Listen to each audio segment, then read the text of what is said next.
Okay, should be live here in just a second. Hi everybody, just wanted to make sure I had everything ready to go. Let's see, it says it's live, but YouTube isn't. There it goes. Okay, cool. For some reason, it wasn't telling me that it was live, it was just like a black screen. Sorry for that, everybody. I don't know what happened there.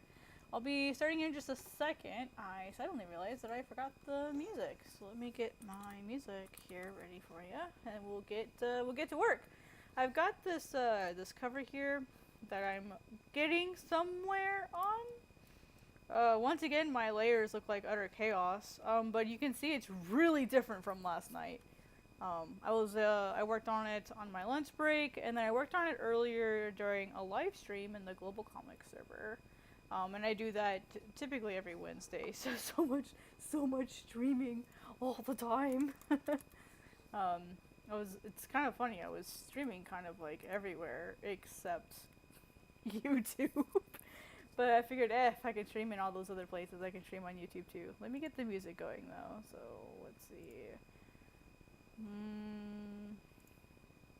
Shuffle and play. Okay, cool. It's really loud though. Is it just me? Yeah, it's just me. My volume was like all the way up. Okay, cool. Alright, we've got monetization up, we've got public, entertainment, cover. Yep, we got everything up. Awesome. So kind of the main thing I'm going to be working on today is just making sure I've got all my stuff. The colors that I like. I'm super duper picky about colors. So we'll see what we can get color-wise. That is not the color that I wanted. Well, that's not it, fam. I need to organize all my layers again. My layers have gotten absolutely chaotic. Oh, it's getting pretty windy outside.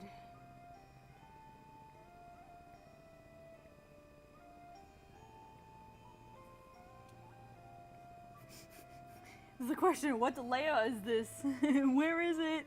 Let's see. It's weird, it's telling me there's like a 2-minute duration, but I'm not seeing like people here.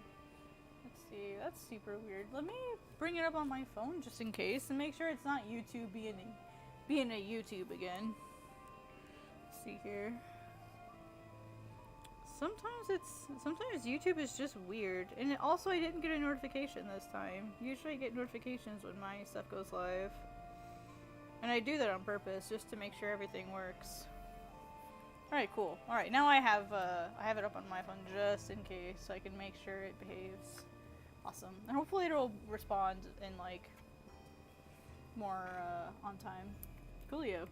Alright, so the big thing is, oh yeah, I was working on that eye there. Trying to figure out where that layer is. This is always fun, guys.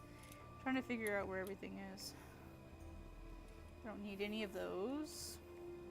I don't need these. Just delete stuff that I don't need. Let's see. Yeah, this is crazy. I have no idea where that layer is. Because I went through, let's see. Oh, that's my reference. These are all references. Text, refs.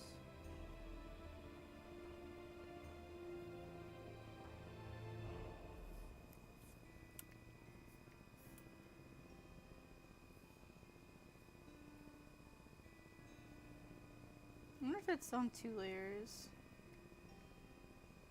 Or maybe I didn't wait long enough.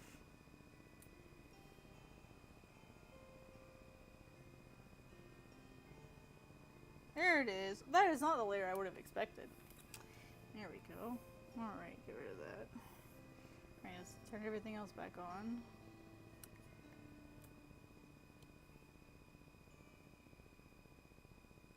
Okay.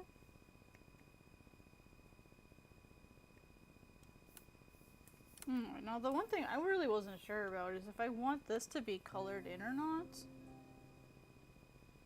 I mean, I kind of like it like just white, that way it just stands out, but you can't really see that there's 2 separate parts there. He's got 2 different shirts on, and it kind of like comes down a little bit.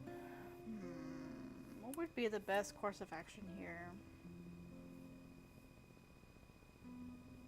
mean, just that look by itself looks kind of neat. Just a white background with like nothing else looks kind of cool.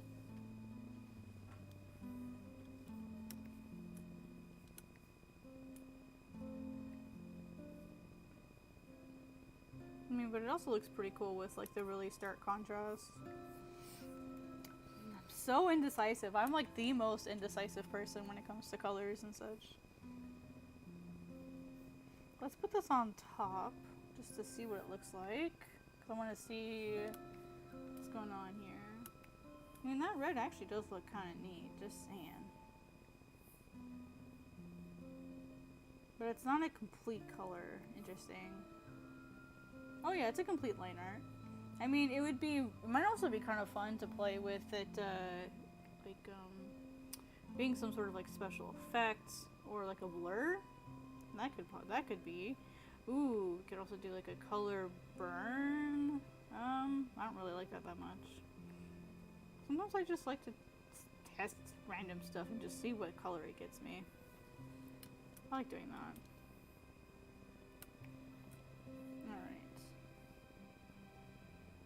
I think that's a good thing, so let's figure out what color I want to do in here. Let's try like a dark red maybe. Just see. I mean, I like the gray. I like the warm gray. Oh, that's too dark. Because, so basically the reason why I'm a little selective on this is when you throw everything into black and white, when you take all of the hue out of something, oopsie, I hate when it does that. You need to be able to still really clearly see everything. Let me actually turn on a layer here really quick. I'm going to make it really fast because I don't think I have one yet. So I'm going to throw a layer of white on top to sort of simulate the border, the cropping. So now we can see how it might look like once it's like actually printed, and we want to double check, work email. Okay. We can kind of double check and see how might actually look once it's printed, because this center here, normally in this area, I'll actually draw this out for you guys. And, oopsie, I hope if I get the correct brush. In this area right here, this in manga has a special name. It's called the nodo. And this is, the nodo is bigger than that, my bad. Technically, your nodo goes all the way here, technically. And this is an area where you don't want to put anything that's really important when you have an interior page, because that'll get sort of like eaten up by like the gutter, which are like the spaces like between the page. Well, sorry, not the gutter. I don't know why I said gutter, the spine. You don't want anything in here in a normal 2-page spread would get eaten up by the spine. So you don't want to have anything important in here. It's not bueno. But in this particular case, because this is supposed to be an outer cover, it's perfectly fine. I want to have a wraparound cover, which basically means you have like a piece of artwork that kind of like spreads across both front, spine, and back. So that's that. But this is why I'm throwing everything into black and white with no hues. Because I want to be sure that the contrast, that everything is still visibly understandable, even without the color. It's really, really important when you're working in color to make sure that everything is still easily understandable once you drain all the color out. Now, the Godsbane here is a little light. Let me see what color that actually is. Okay, that's the same red. That's a little too light for me. The reason I chose red though is because I wanted to have the red spaced out a little bit more, but let me try a different color just to see how it would look. See if I can find like a darker version of this blue, like teal color. Let's see how it looks. It doesn't actually look that bad. It actually looks kind of neat. It's a darker version. Now let's see the readability. Yeah, see the readability up here is a lot better. It's definitely a lot easier to look at. But I don't know if I like that color a lot more than the red. I might be able to try a darker red, but I don't really have a darker red anywhere else in the illustration. So I'm gonna try to use a color that colors that I already have. And then to make it a little bit more visible, I actually have a border. For some reason, when I have the border off, even with this color, but with the red too, because the artwork behind it is technically the same hue, meaning it's like the same like blue, green, teal color. It's just much lighter. It's got a lot. It's a tint. It's got a lot more white to it. I added an actual white border all the way around it, so you guys can see, just to give it like just enough space. You can kind of see that like right here. You can kind of see that here. You can kind of see that right here too. Just to give it like enough space to help like make it separated. So you can see it. So you can see it a little bit better. It's really subtle, but sometimes like that little subtle stuff can just make like a humongous world of difference. So, yeah. And then to prevent like a lot of dead space, I have like the tiniest, faintest little, like, you can see it kind of in the very light gray. It's an even lighter grayish teal than the leaves right there. So. Alrighty, let's see here. I need to decide what color. I don't like the color that I have chosen here for this. Let me see if I can find a light color to use. I want something like just enough to separate it out. I don't like the song that's playing right now. Let me find something that I like.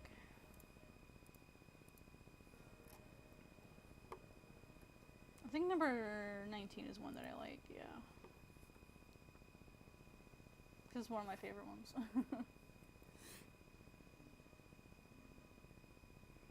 Actually, when I'm writing Godsbane, this is one of the themes that I listen to. And I have it sort of like in my personal playlist. I have it listed as like one of like the themes for Godsbane. Because I can picture a lot of stuff listening to this. It's kind of funny. Alright, cool. So let's throw this back up to 100% and that actually does look kind of cool. What if I did the exact same color as here?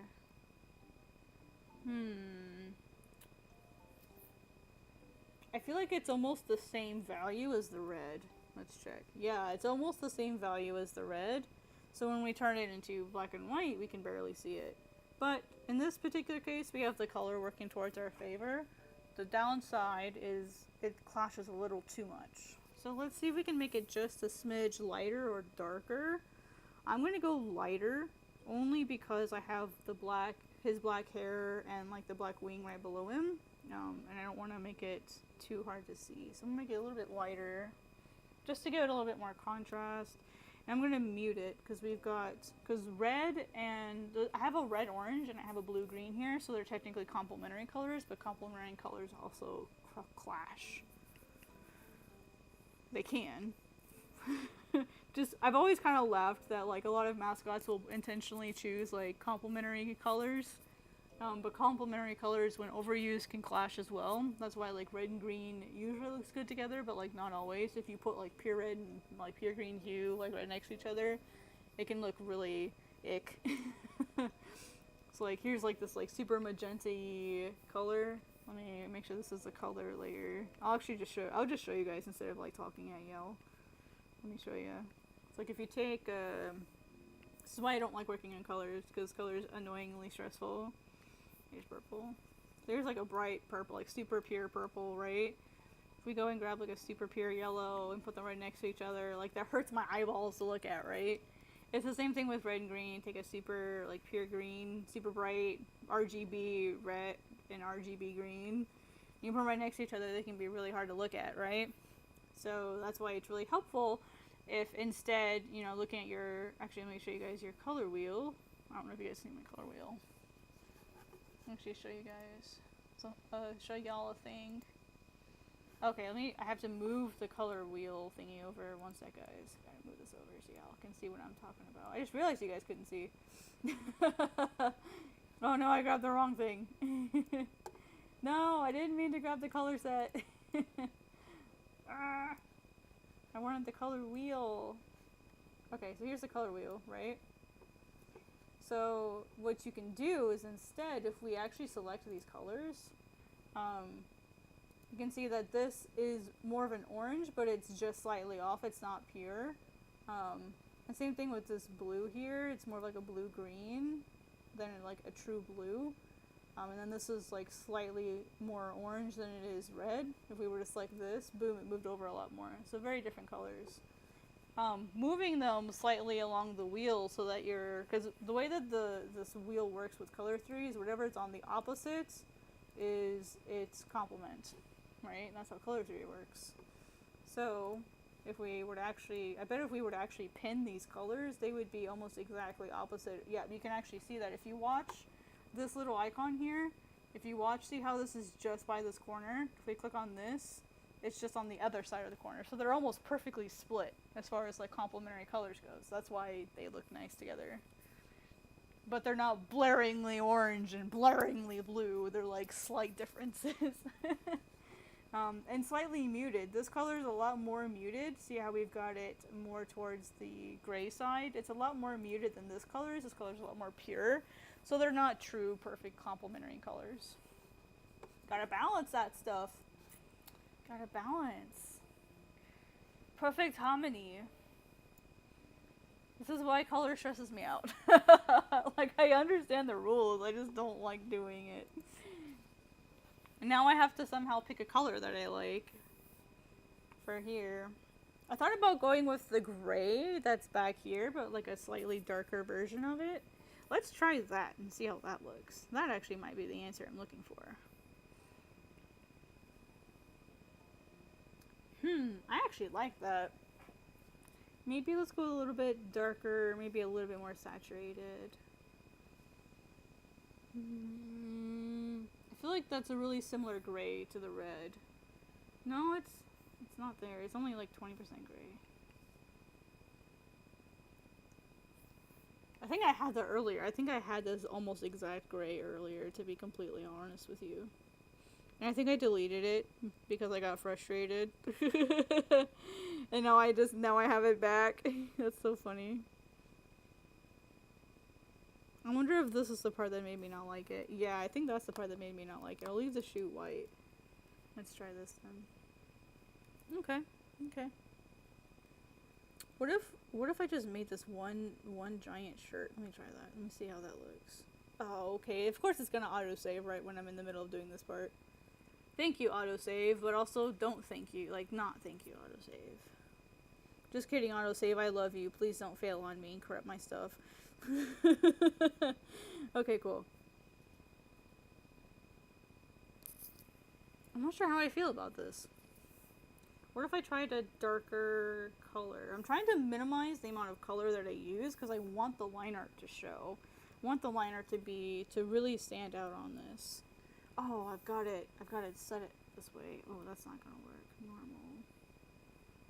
Multiply. What? Oh, I gotta select the color. I forgot that I did that. That's silly. Easy fix.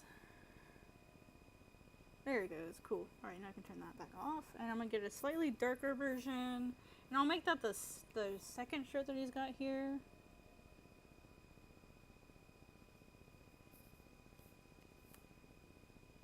Nah, I don't think that's very helpful. I would probably need to make it a different color.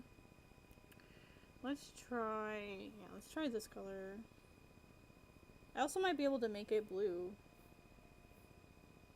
That looks awful. I should never be trusted with fashion, you guys. Never trust me with it. I will not look good in anything. Right, so we're on this side of the corner. Let's try over here, but make it more of like a darker gray, like a stone gray. Let's see how this looks. That way it's complementary here as well. I don't like that either. But what if we did that color? Let's try that. I'm just kind of loosely coloring it in because I'm being lazy. No, it definitely needs to be blue to be in contrast. I think we can just leave it. I think we can just leave it as it is. I think it's fine. I think I'm just being overly picky. And I need to just walk away. before I ruin it. Story of my life. Alright, and we'll leave the band on the edge white because we don't want to create too much. Well, I guess we can. Let's see what it looks like. No, we'll leave the white. Well, the benefit of not leaving the white is then we have a nice contrast with the arm. That way it's not white, because that does look a little bit strange, doesn't it? Let's make it a lot lighter in color, but it's still there. That way it's the same hue.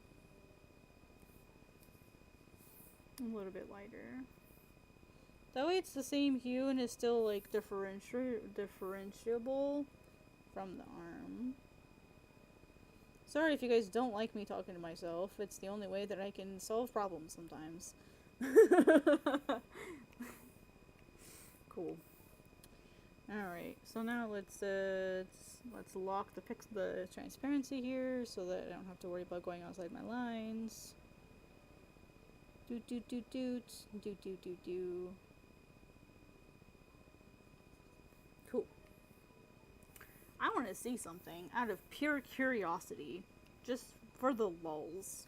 What does this look like if I were to fill this in with this color? Whoops, had to multiply. How does this look? Probably not good. No, that looks absolutely awful. Let's check it with that stone. That red stone color.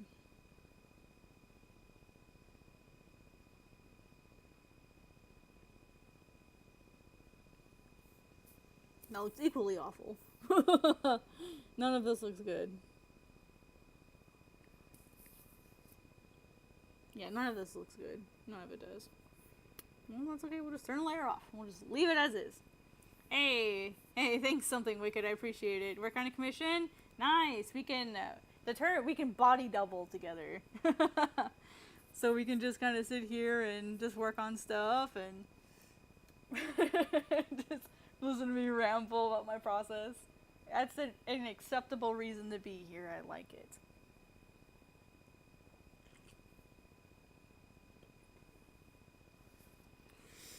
While I try to sort out my sanity. Now the next fun part is going to be, I wish there were, I need to have a number 1 in here somewhere. You know, because it's the volume for number 1. I need to throw that in here somewhere. Well, let me see if I can fit my cool little flower logo in here. Not sure if I'll be able to fit it, but who knows? Let's do it. Let's do it anyway. Do it now. Oh, wrong folder. Don't do it now. Don't do it. Okay, let's open this. Brain, can you be sane for 5 minutes?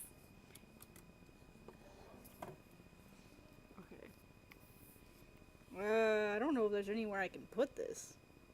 Maybe on this side.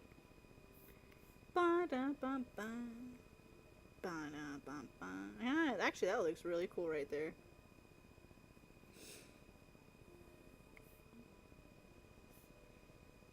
Actually, it's like perfectly framed right here, so I'm gonna leave it. I don't know how it fits so perfectly there, but I will, like, don't look a gift horse in the mouth, cat. Just accept it. Let's see. Do do do do. Do do do do. Da da da da da da. Let's see. So you're working on a commission? Do you work traditionally, digitally? I'm always curious to see how people work that join my streams. I like learning new things and talking, as I'm sure you've noticed. Do do do do. Let's see here. I wonder if this ArtCrumbs should be made. Oh, I need to fix the red body fluids. Because, please, YouTube, spare me. Don't kick me off the platform for saying the B word. Need to fix this, because they're kind of just like randomly thrown out here. Dun, dun, dun. Working digitally right now, but you also work traditionally? Nice. Art classes? Are you in art school, perhaps?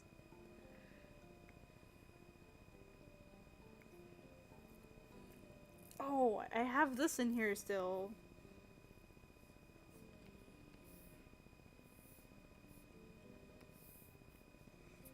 Maybe I could put a pattern on that. That might help it.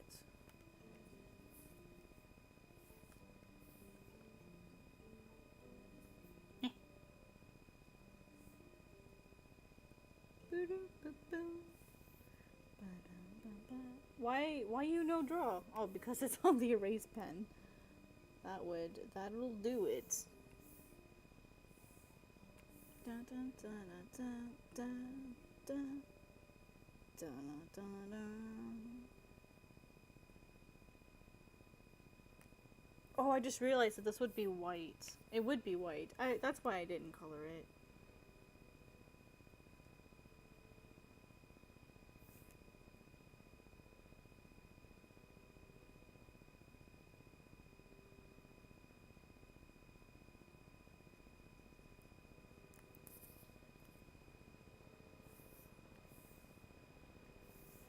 I totally realized that I drew this part wrong. I need to fix that liner right now. Alright, where's the liner layer for this? Turn that off for now. Here's my liner. Is this the only liner layer that I have? No, that's okay. I'll fix this one first. I hate when I do that.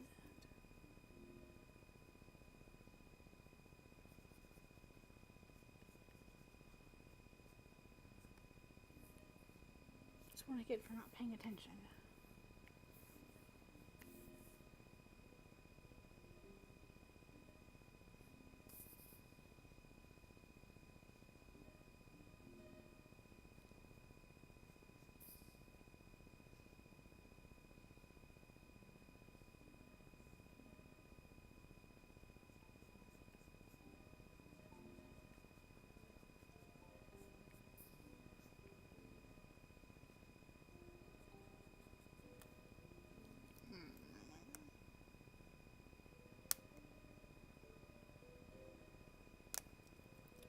Really careful with this.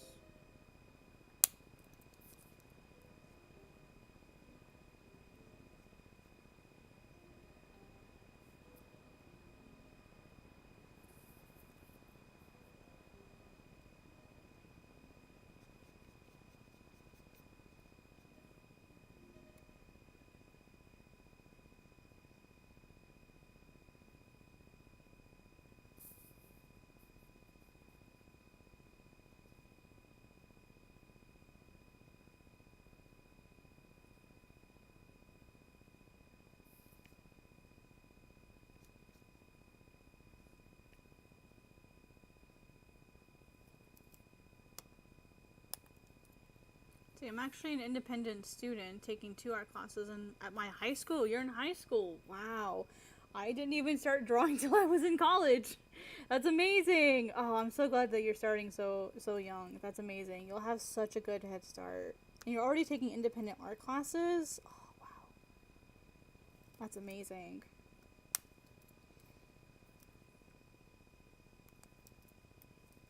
Well, thank you for joining me tonight. I appreciate it. If you have any questions, please feel free to let me know. Been there, done that. I'm happy to help.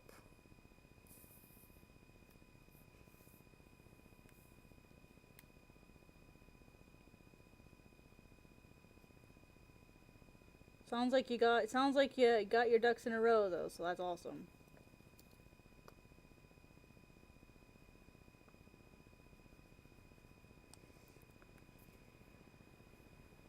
That's so cool. I'm really glad to see that you know, like, Whoopsie, my phone went off. It scares me when my phone does that, because I forget that it's leaning up against my metal stand here, and so it makes a really scary sound when it goes off. It like vibrates the whole desk. Let's see here.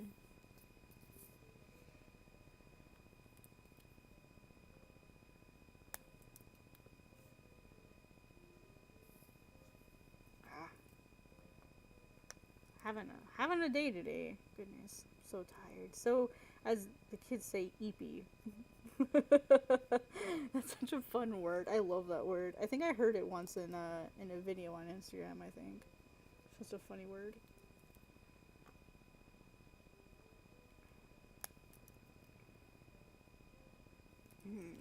I don't like adding all these folds. Well, let's. I think I've got this wrong.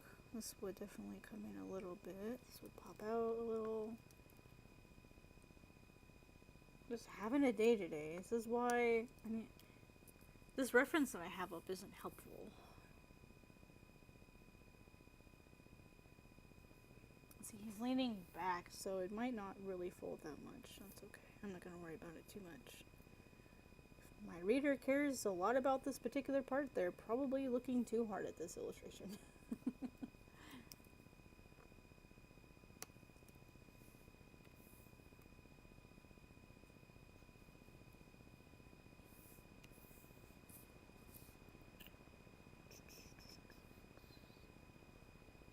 I guess all that matters is that it's easily understandable what it is. And it's like a...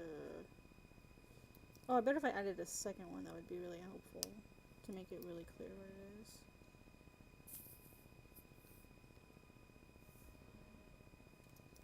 Let me split it here. You are really skilled, even if you only started during college. Love your style. Thanks. I'm actually, I'm a little older than I may seem. I'm 32, just turned 32. And I'm kind of, sort of pro. I've done a few professional gigs, but for the most part, I stick to being an indie creator. So I don't like aim to like work for a publisher or anything. So I'm kind of, sort of pro, kind of not.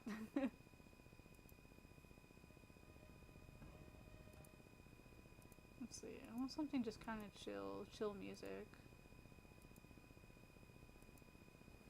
I want number 322.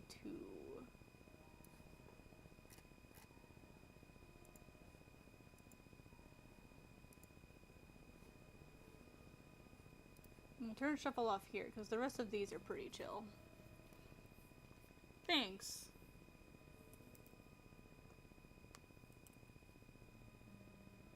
Yeah, I started drawing when I was 18. I'm 32 now, so I've been drawing for about 14 years. And I started, actually in animation is where I got my start with art. Oopsie, autosave. Thanks, autosave. And I initially was going to go into, like, storyboard, animatic, like, what's called pre-production. That's initially what I was going to be going into. And then I decided that I didn't want to do that I should probably learn how to draw first. I literally went right into college with, studying for an animation degree that I was woefully underprepared for. So I kind of just, like, buckled down through my first 2 years of college, finished my animation degree, and then figured I should actually probably go learn how to draw. I didn't really draw before that. Just wasn't something I really cared about, which I know sounds really strange. I hadn't planned to go into art at all. I was originally looking at science or maybe music, not like drawing art. So it was kind of like a last minute decision that worked out really well for me. I got really lucky. But yeah, I never intended to be an artist, honestly. It just kind of happened. Which is not what people usually say. Usually it's, I wanted to be an artist since I was a little kid. And then there's me where I'm like, I don't know how I got here. Like when you wake up for a nap and you're kind of jet lagged and you're like, oh, who am I? where am I? What's going on? Like, that's me. I don't know what's happening. I just woke up and I'm here. But, Godsbane, the manga that I'm working on the cover for, I've been working on more or less for like the last, 14 years. It was sort of like my pet project when I was studying for my animation classes. And one day, the teacher asked me how my characters know each other. And I went, I don't know. And for the last 14 years, I've been answering that question.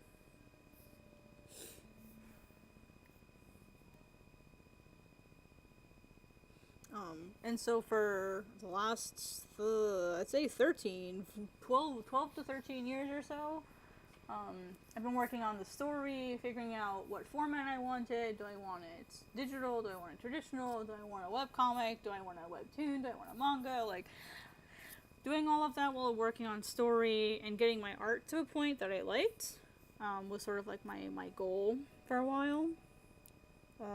And now that I feel comfortable with it, I actually just finished like my first round of attempt. I entered Manga Plus in May. I got 7th in May. I did not do very well in June, which is fine. I submitted mid-month, so that's probably why. That was not a smart decision on my part, which is fine. I'm not really like apt to being published. I think that would be kind of cool, but that's definitely not my goal. My goal is to do doujinshi and be independent. Because, I mean, like, being published is cool and all, but it has problems and it has caveats.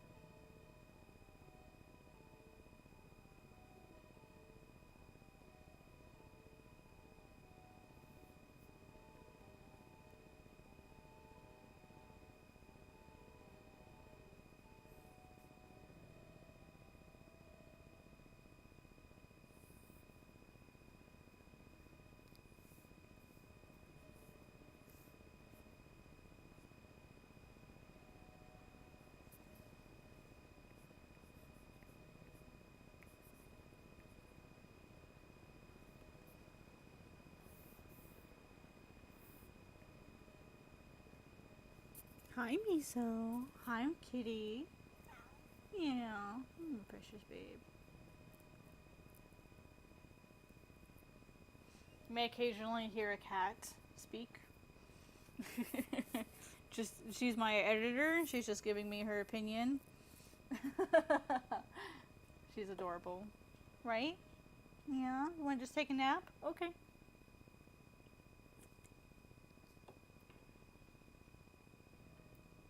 Yeah, miso, like the soup.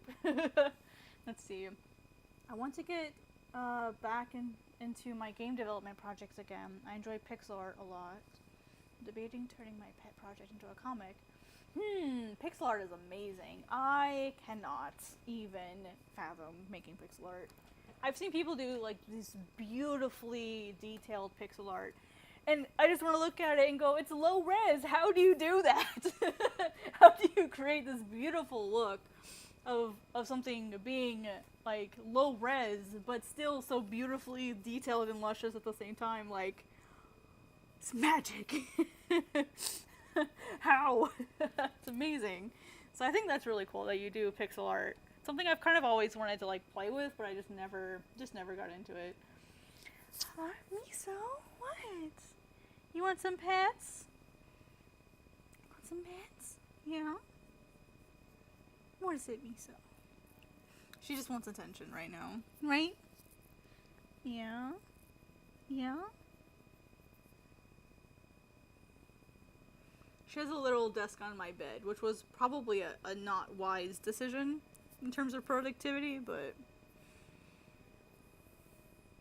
it just it just lets her work with me, or work close to me, or be close to me while I'm working. Cause she's a very touchy-feely cat. She likes to be touching me. So I try to offer her that in whatever way I can.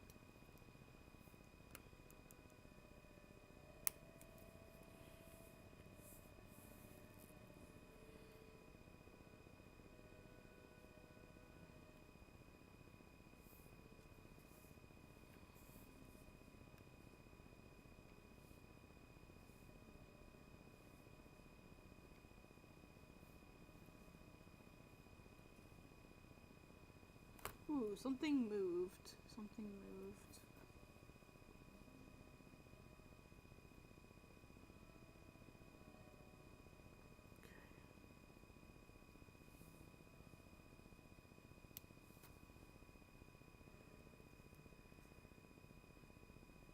Right, now let's clean up these lines. Misa, your ear is flicking.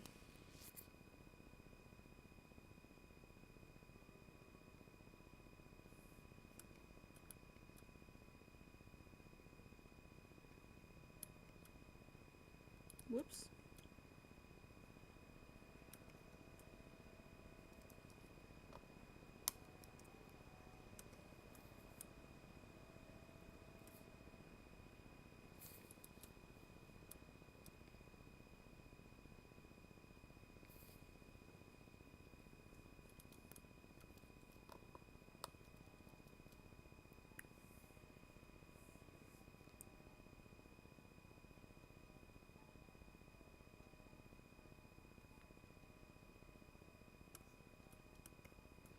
I think I got all the little random white spots.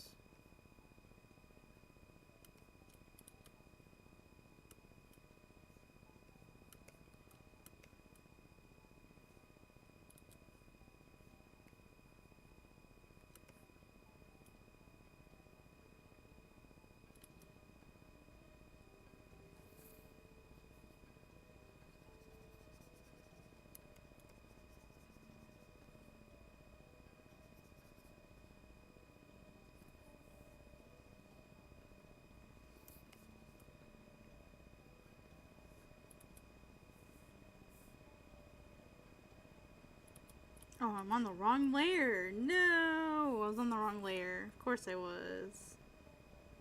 Right, this doesn't belong here.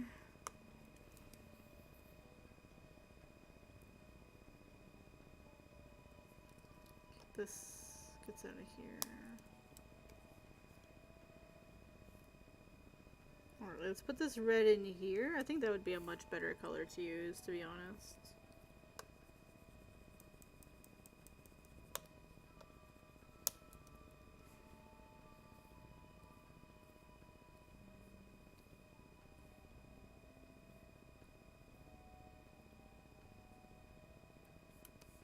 Oh, does this need to be erased? Yeah. Alright, I think I got it all. Now I can put it on the appropriate layer.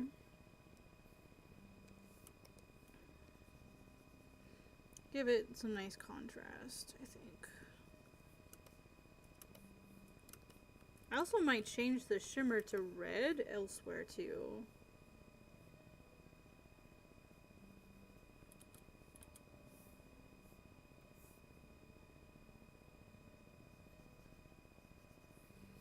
So that it's more balanced everywhere.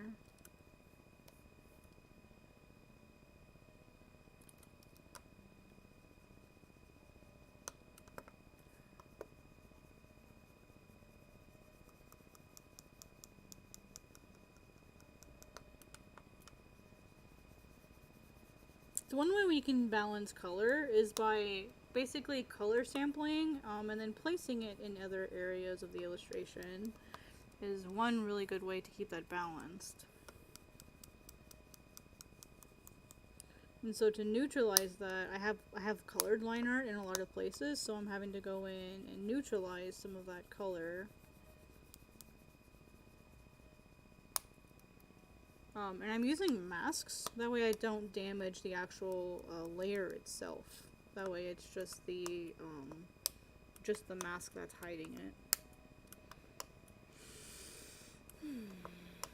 And it helps make it more neutral.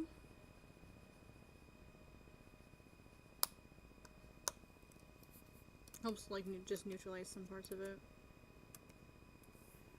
Do you wanna keep it even?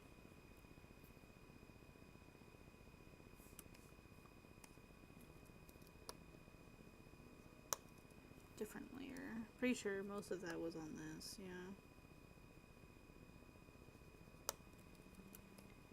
yeah. Color, fake stream. Haha, Dustin, yeah. I'm trying to use some color because you can't just like we can't just like have just plain line art for a cover. I mean, you probably could if you were cool. And that's, I don't qualify for that level of coolness just yet.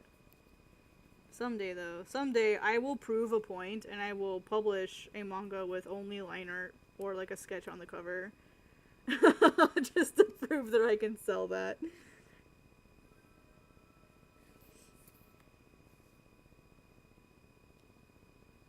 Let me see how I feel having red, orange line art for his hair. Let me see how I feel about that.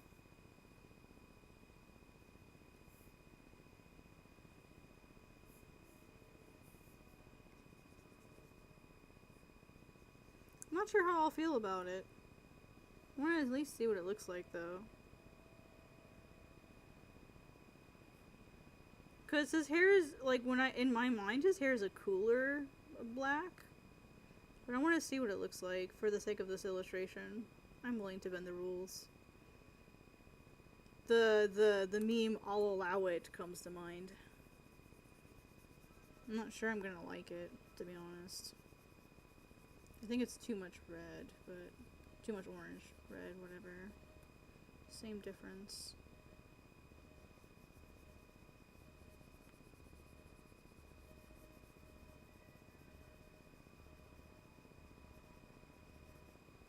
Oh, it must be on a different layer. You know, I don't know. It might actually look good. I'm liking it so far. I might be mistaken.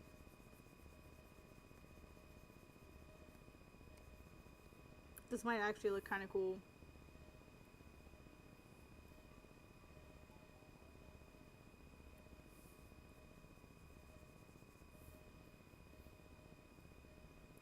Now I get to play the what layer is this game again.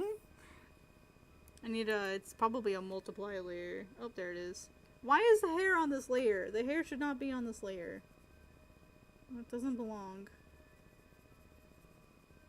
Whoops, I erased part of his eye.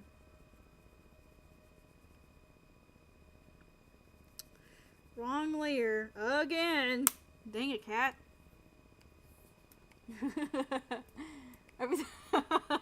No, Dustin, naming layers is for weenies.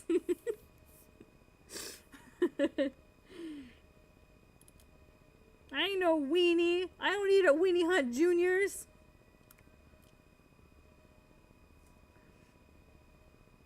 I'm a real man.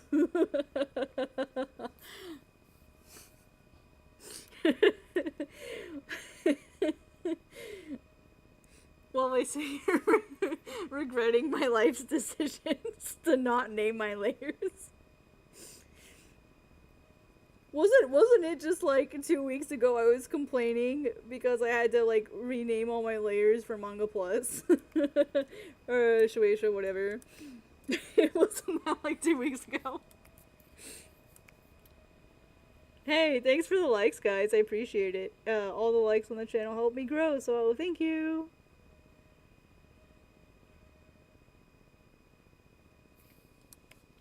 I think I'm gonna leave this white. I like how I had to think about that.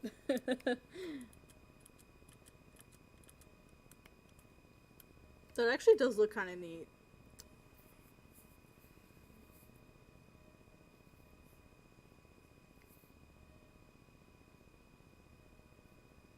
I'm wondering why this is so dark though.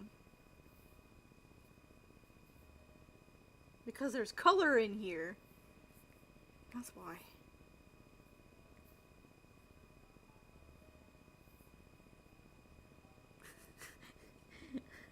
There it is. I was gonna say I get to play the hunt down the color game again.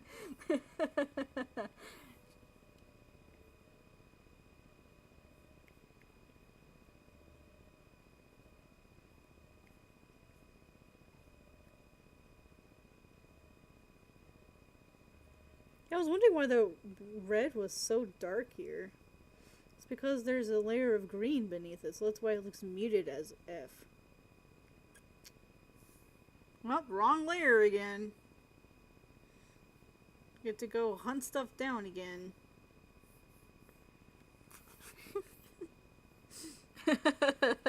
It's just this eternal game of can you find the layer? Oh my gosh, what did I do? Why do I have so many layers?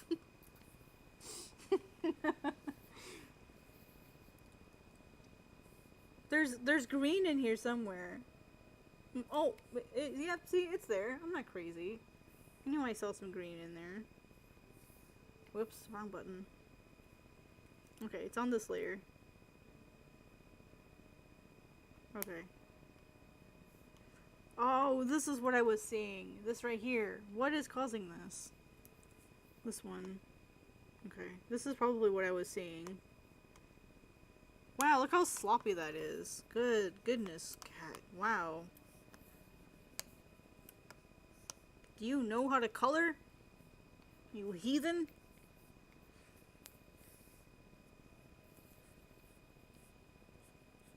I don't stay in the lines. That's also for weenies.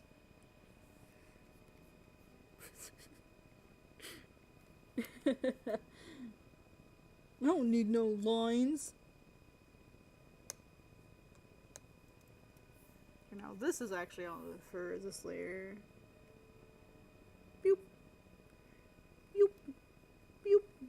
Let's see. Sound effects are mandatory and encouraged. Well, wait. Mandatory and encouraged. Wow.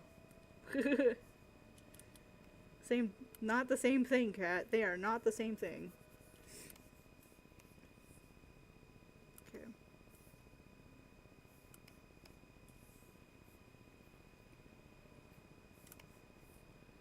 I can't English today.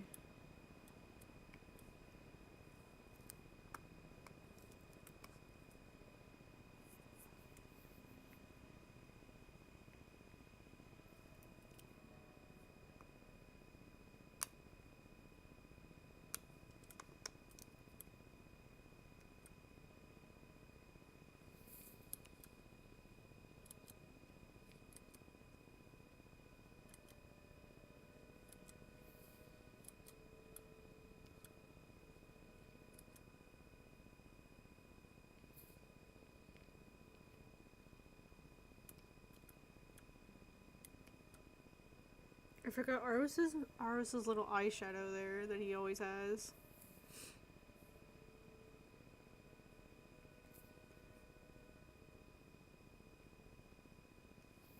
Looks kind of pink. Oh look, because it's pink. Stupid. Good job, Cat.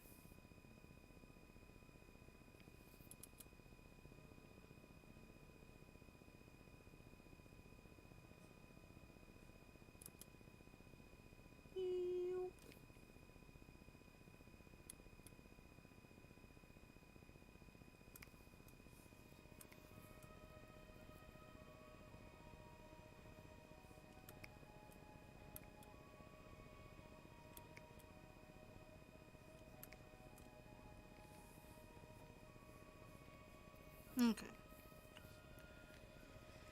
Benny Hill. It's Adrian von Ziegler, thank you, sir. The Mists of Avalon.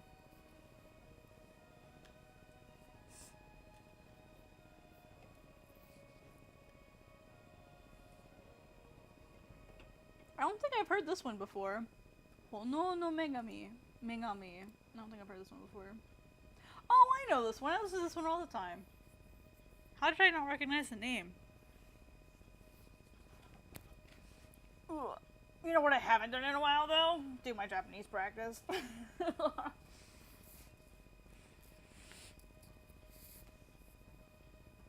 Oh, and you're 13 13 for layers. Oh, Dustin! By the way, I was doing some cataloging of all my files and stuff, And guess what I found? I found your Cocoa Puffs fan arts from forever ago. Literally forever ago.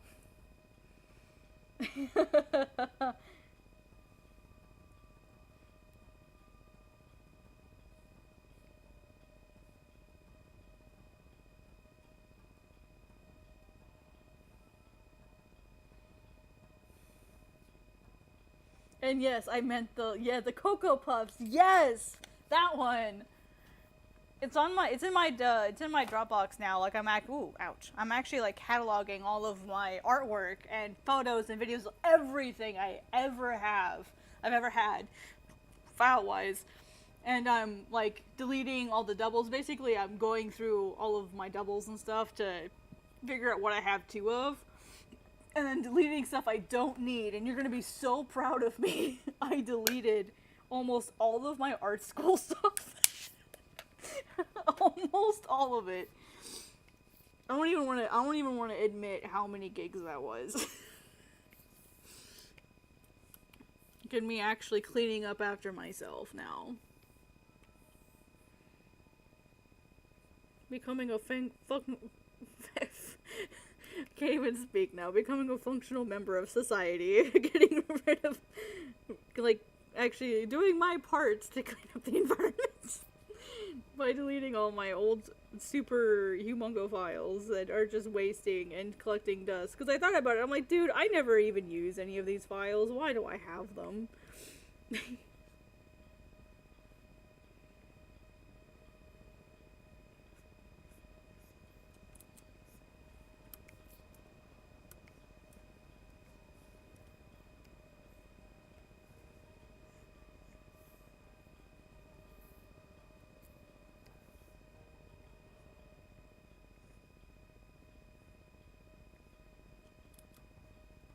I also found a lot of really old school, like, Tatchet stuff, when she was called Tatchet back then. I found a bunch of her old artwork, too, so that was kind of fun to, like, go through memory lane a bit.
Get to play Hunt the Lair again.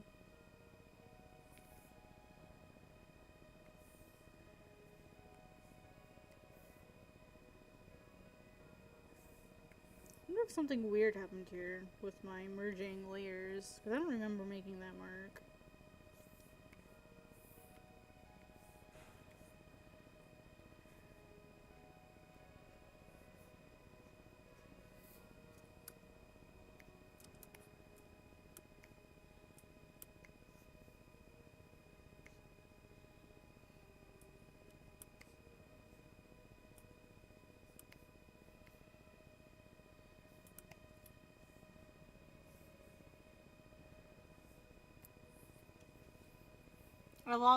I lost most of my school stuff in a hard drive crash years ago. Thankfully, it was after I graduated. Oh man, I feel that, yeah. After you graduated, I'm gonna spare you.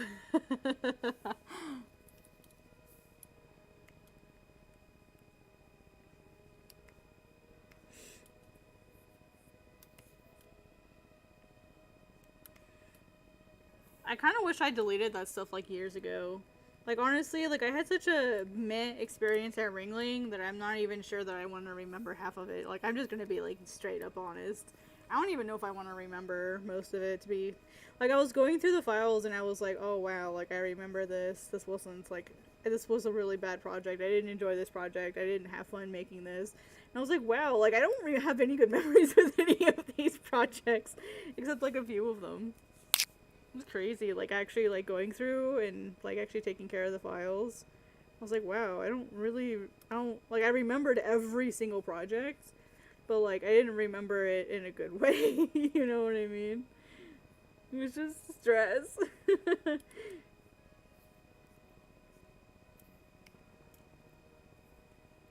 Yeah, for sure. Yeah, feel free anytime to, like, just reach out or leave a comment or something. I'm always happy to have people here. Good luck with all of your projects. I hope everything goes well. Take it easy. Don't work too hard. For the love of God, please don't work too hard. Take it easy. Take care of yourself while you're young. You'll appreciate it later. I promise. Take it easy. Bye.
Let me finish putting the orange. Now that I see it full, I'm not sure how I feel about it.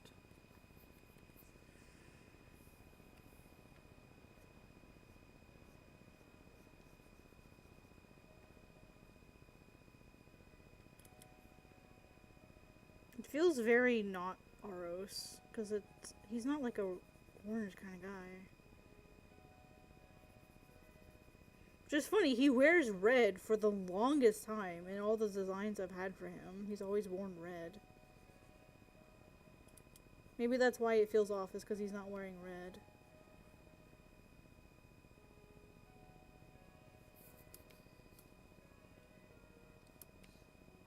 What if I gave him red shoes?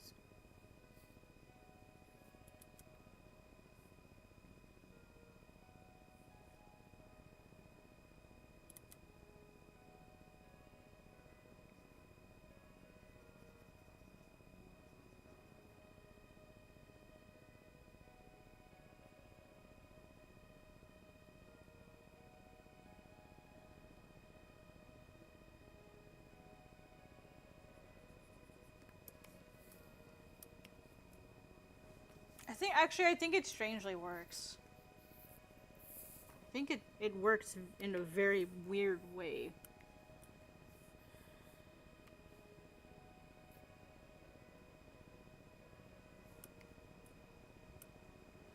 Then again, color is not my strong suit. Let's be completely honest.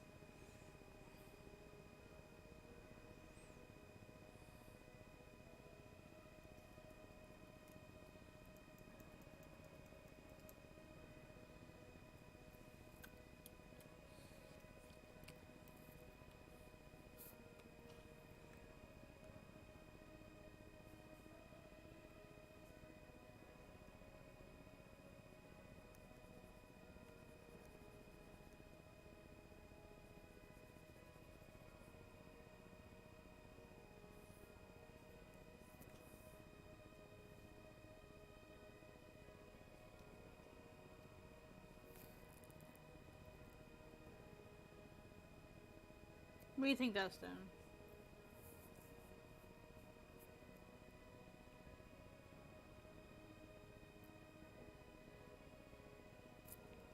Let me zoom out. Well, I guess you can see. Well, I guess you can see the whole thing too, because I have my navigator up. What do you think?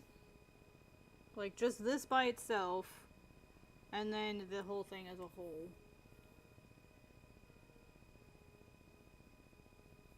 I feel like this ArtCrumbs needs to be a different color though. This needs to be the same color as up here.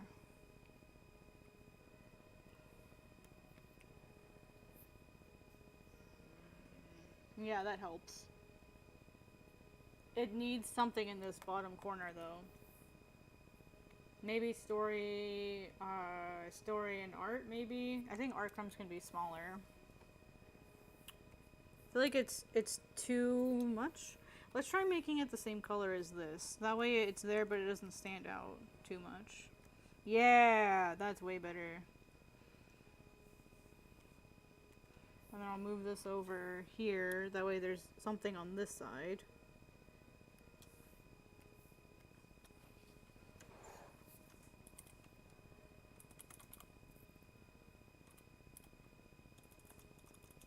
Maybe. I feel like there needs to be something in this corner.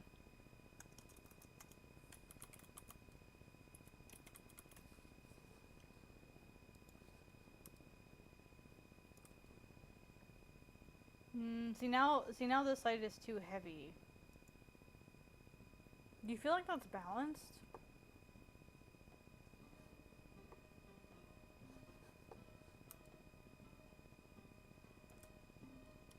It's unbalanced in some way, and I'm trying to identify what that is.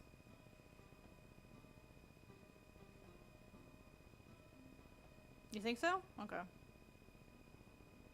Just like as it is? This is why I have to ask other people, because I can't trust myself. Is the Godsbane at the top easy to read? Is there too much competition from the foliage behind it?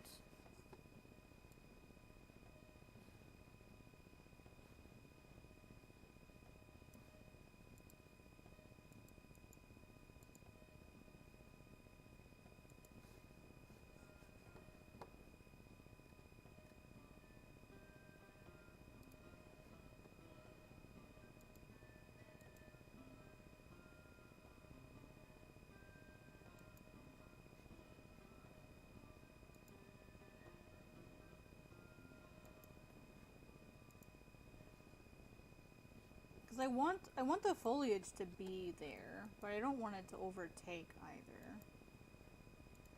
Like I want it to be something that people can like pick up and look over. I think I'm gonna take that bright blue and I'm gonna put that where Aros's hair tie is.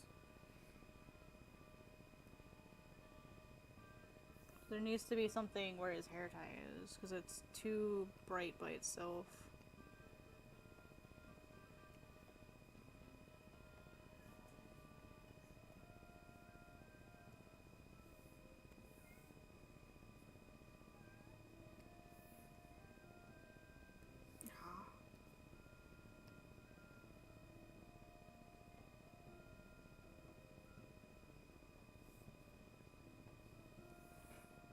Maybe gray would be better here. It's too similar in color.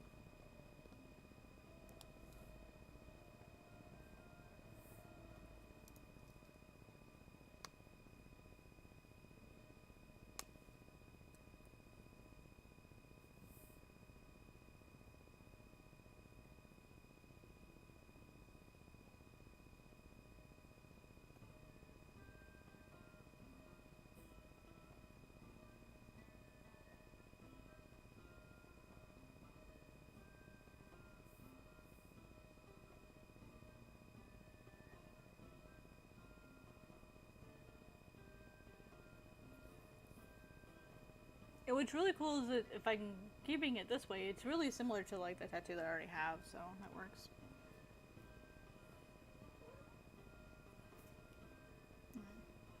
need to add a little bit of like blood and stuff and it'll be good to go.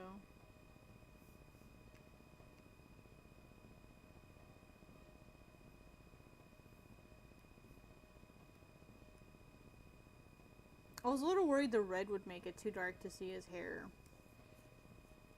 But I think it's okay. Now the question, Dustin. Here's the question. I can't print this color. I can't print that color. So now we get to do the CMYK preview and see what it actually looks like.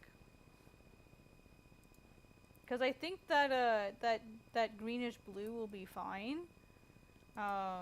It's like this bright stuff in here that probably won't work. Now I get to do my CMYK test.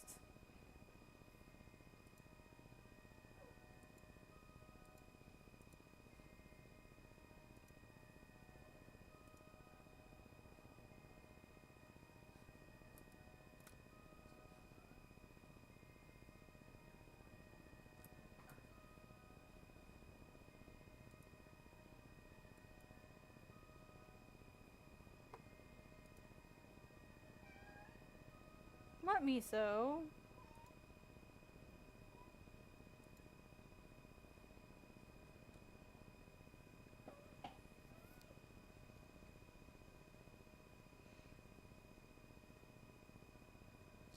What's up, miso? What? What? Yeah.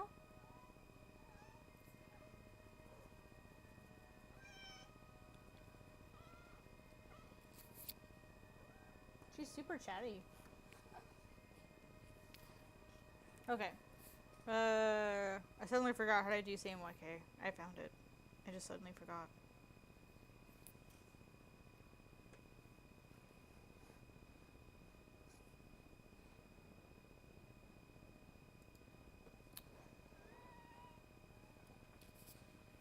There you go. What miso?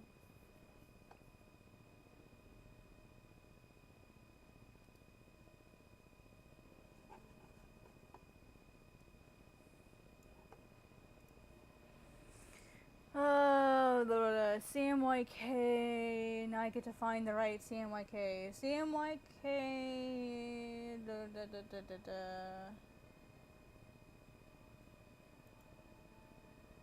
Oh, that's not too bad. That's actually not bad at all.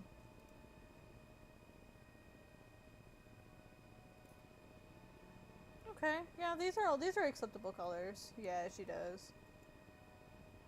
Okay, yeah, all of these alternatives are fine. I'm okay with these.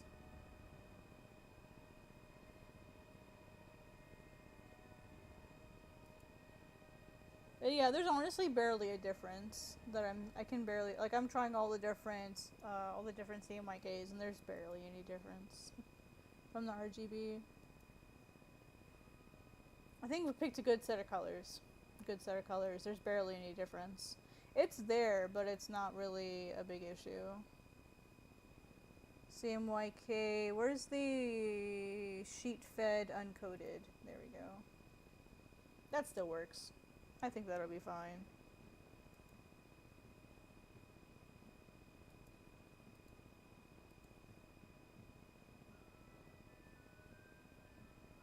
I think it'll be perfectly okay. I ain't worried about the color. It is, like, the orange is definitely a very noticeable difference, but I think it'll be perfectly fine. Miso? Yeah. You good girl? You want some attention? She probably wants some treats, is what she wants. Yeah? Did you hear the special word?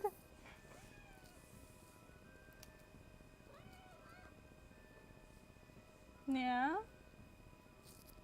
You're gonna have to wait. You're gonna have to wait about 15 more minutes.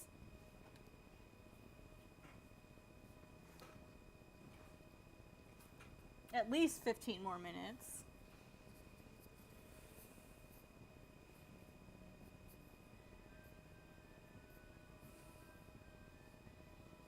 I do want some time to go have an actual dinner.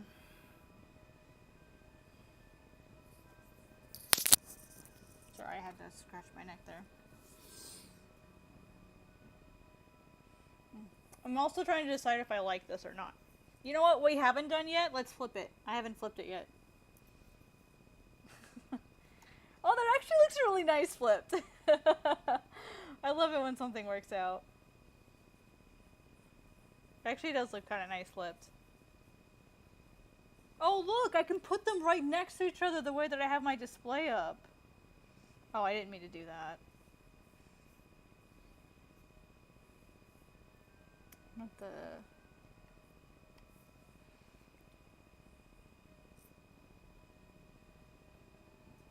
You can actually put them right next to each other.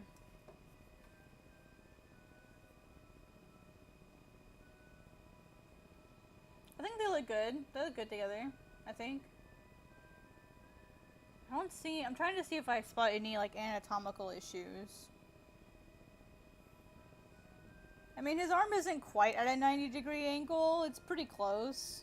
But, I mean, it is what it is. Oh, his shirt. I just noticed that I didn't give him enough shoulder. Dang it. I didn't give him enough shoulder.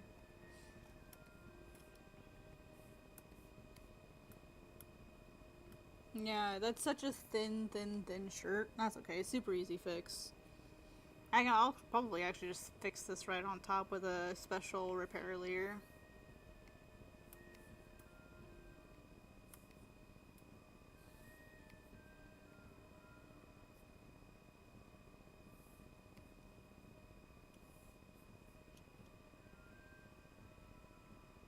You want me so? Are you mad because I'm not giving you your treats?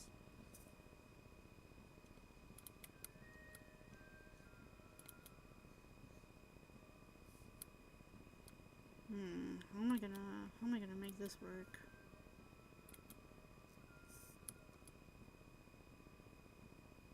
Ooh, I know how I can make this work.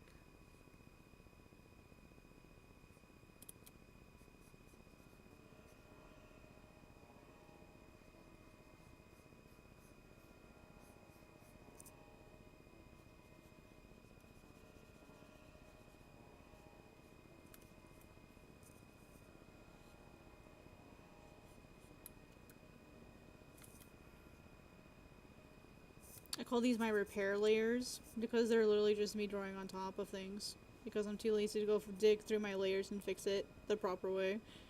So I call them fix layers.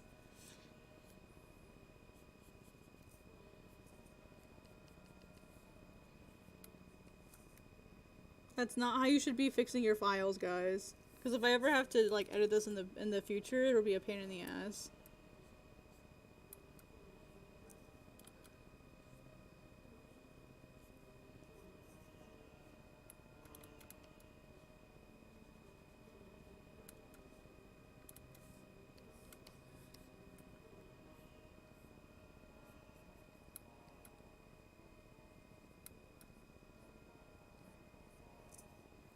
There we go. See, no one will know. No one will know any different. Except anyone who watches this stream, they will know.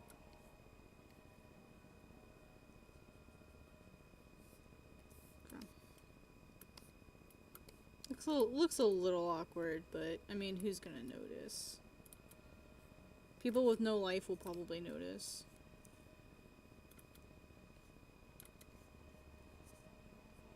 Gotta put in my alibi now, right?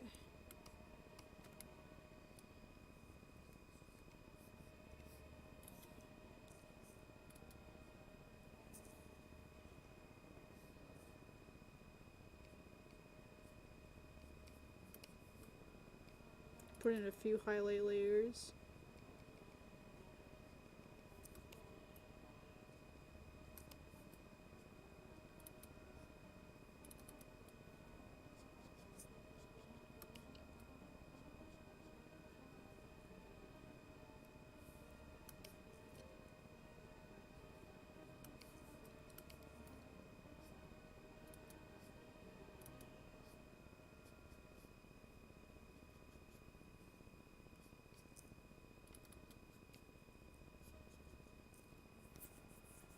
can't unsee it now. You will. Give it just a few minutes. Like, you'll look away from this artwork, and you'll never see it again.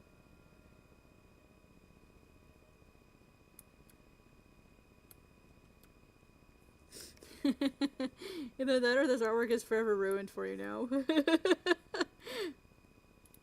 One of those two. It'll be our little secret.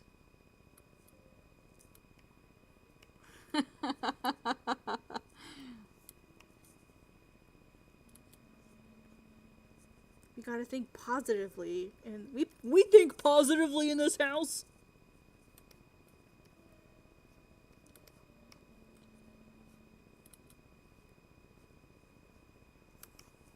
That means we ignore our problems.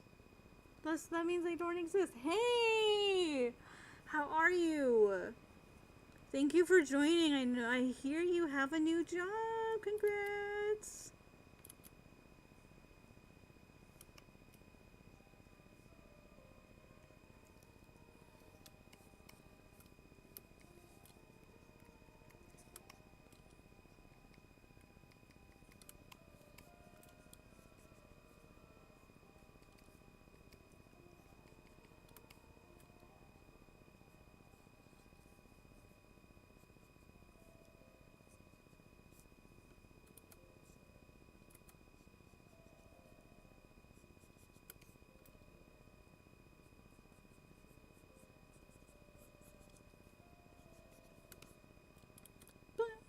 Bum bum bada bum bum bum bum.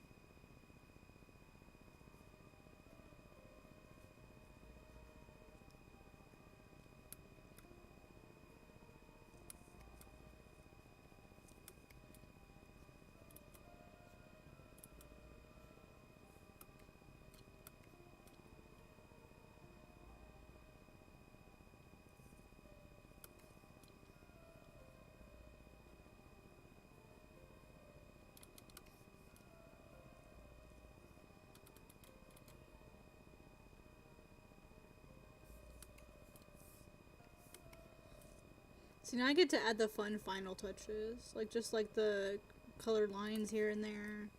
Just like the fun stuff.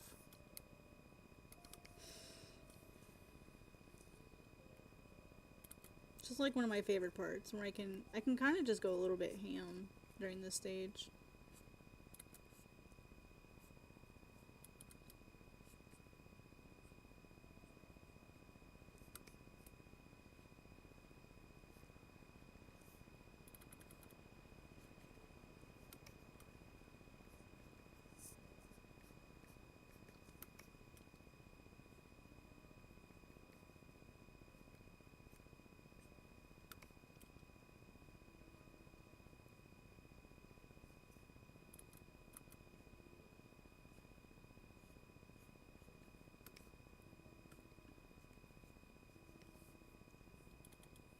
Let's see, I'm just trying to adjust it. It has completely shifted me from night owl to early mornings. My body has been fighting me in the transition. I bet. Yeah, I didn't even think about that part. Do you like being up at a different time? Do you feel like it'll work better for you in the long run? Or is it just something that you'll just do, like, for now, because you have to?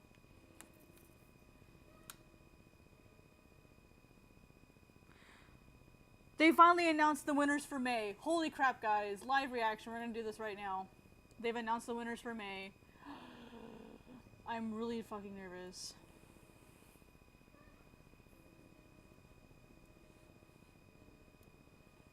It's probably not me. Let's see. Wow. That is not what I expected. Holy cow. What did they play? Did they place? I don't even remember them being in the top 10. What? Were they in the top 10? Oh, wait. No, wait. Oh, that's the Spanish one. That's why I don't remember it. Ah! Okay, that's the Spanish one. Okay, I remember going through that one, but that is not the one that I thought would win for May on the Spanish side. The one that I thought would win was Sono Negai. I thought that was going to be the winner. I think that one's actually really good. Oh, Doroyo didn't win either. Huh. Wow. There's only one bronze award for May on the Spanish side. So now they've put the Spanish one out. Now we just need to check for the English one. Oh god, I'm nervous. I don't see an English announcement. Oh, that's not good. Let's see. They put that out 17 minutes ago, and they put the other one out 15 minutes ago. Not seeing an English one yet, you guys. That's not good. Maybe nobody won. Maybe nobody won for May. I doubt they would wait. Like, let's see when they announced it last year or last month. How long did they wait in between? That's crazy, yo. Like, if there was no winner for June, for May, I wouldn't feel so bad, to be honest with y'all. I wouldn't feel bad. I wouldn't feel that bad. All right, let me go all the way down to... Let me see how long they waited between the announcements. Let's see. I need the April announcement. Okay, let's see. When did they post this one? Okay, here was the the Spanish side. They posted it at 7:05 a.m., which is pretty early. Wait, no, that's not it. That's a different. Sorry, my Spanish is wrong.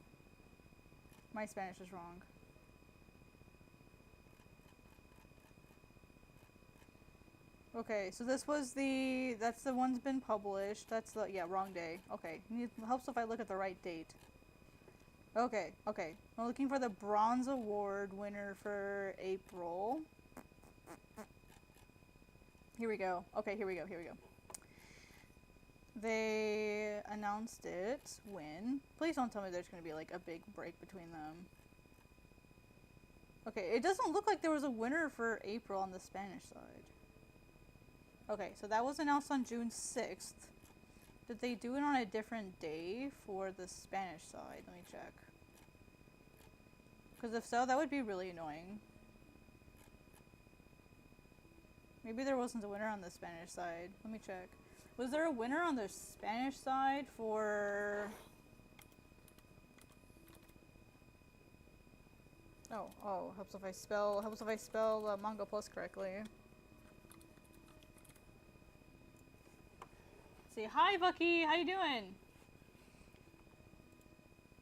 I'm checking the announcements for Manga Plus at the moment.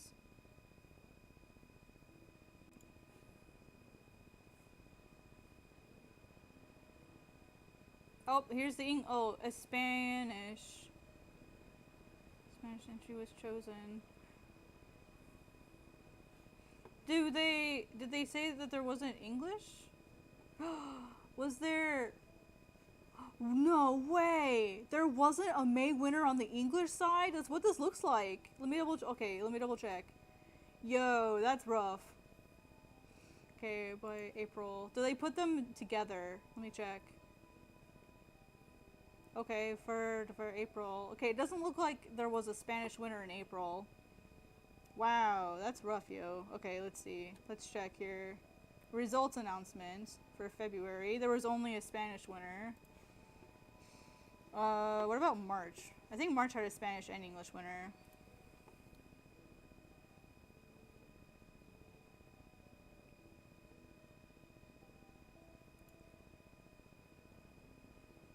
Crazy. Okay, and who won on the Spanish side? Nobody. That probably means there was no May winner. Unless the tweet... Yeah, there's no May winner, you guys, for May. On the English side. It doesn't look like it. Unless they just haven't announced it yet.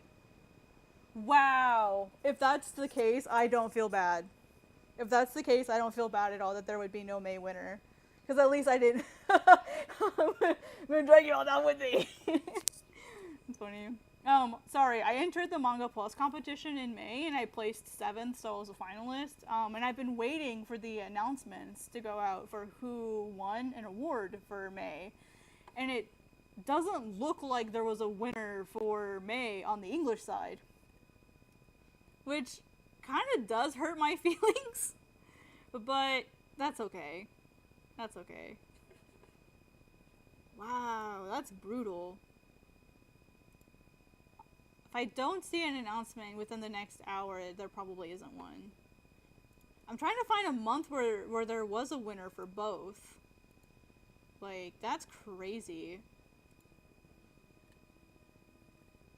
You know what that means, though? If Roush didn't win in April or May, they probably aren't going to win in July either. That's crazy. Wow. That's brutal, man. There was I am shocked because I thought Moonless or Wave Runners was gonna win for May. Those were the ones that I had my bet on. That's crazy. Anyway, sorry, I was distracted. I'm doing good. Working on this part. Wow, you guys got a live reaction to me finding out that nobody won. Man, I feel like I feel hurt on one side, but on the other side, I'm laughing because I'm kind of not surprised that much, and it's almost a relief. It's a relief that we all lost, because at least I'm in good company, right? Okay, I shouldn't be laughing at people losing. It makes me feel really bad, but at least we're all in this cesspool together. That's okay. We all worked really hard, and May was a weird month. Like, let's be honest. Like, there was not really a lot of like really big names that submitted in May. June and July all have really big names submitting. So, what this means though is I am finally free to go do whatever the F I want and not worry about publishers. So, I am free now. So,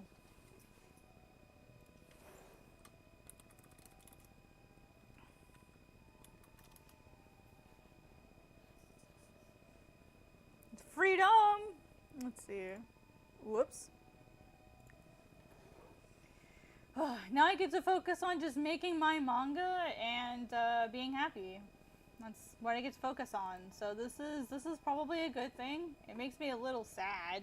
I would have liked a shot at Manga Plus, as far as like at least having that extra exposure. But that's okay.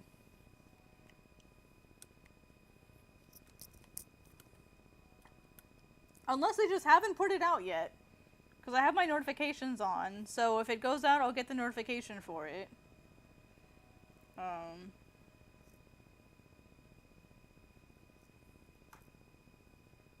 Yeah, I'm not seeing a notification. Crazy.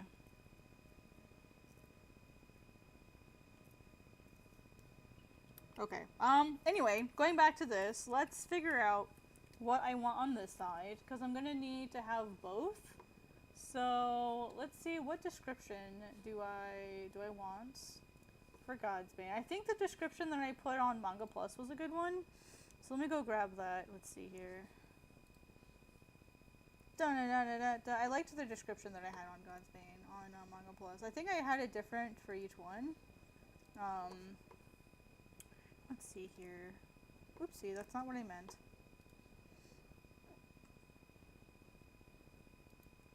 I want to see the description. Silly ads. Wow, it is almost 10 o'clock. No, sorry, 9:30, and it is still 83 degrees. Wow.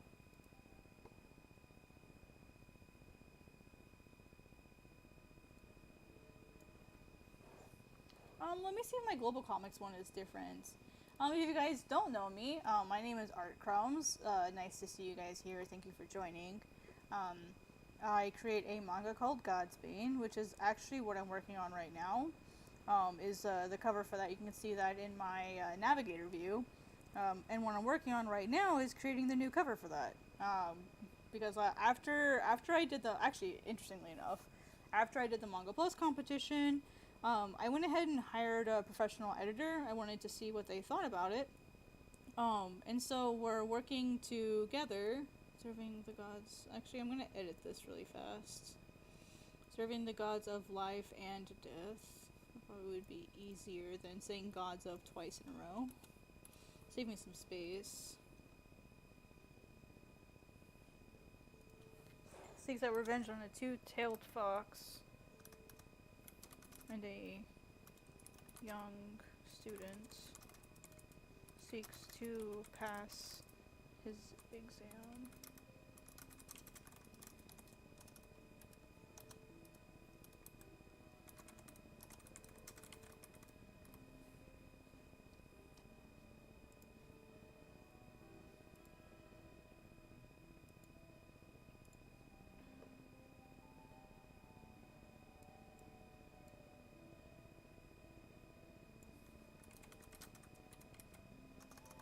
His healer's exam. Actually, I'll just leave it at two-tailed fox. We'll just leave it there, because those are sort of like the two main things here. Let me copy this text, and now we'll sort out where we want it in here.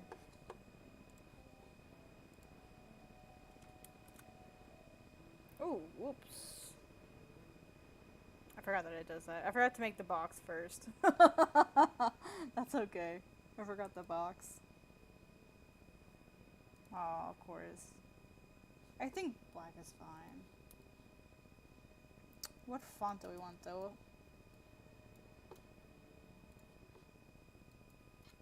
It picked MSP Gothic. I don't know why it picks that. It's a weird one to choose.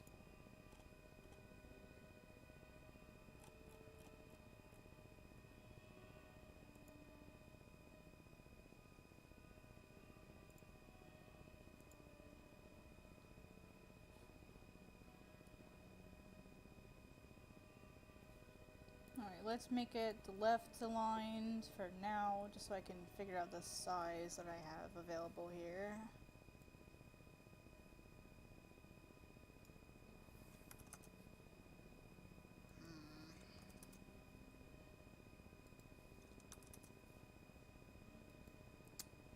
It's pushing it a little bit. Might be able to. Ooh, nope. Oh, oh, not a widow. Oh my gosh. Dang it. Look at that. Just made a orphan, excuse me. Damn. No.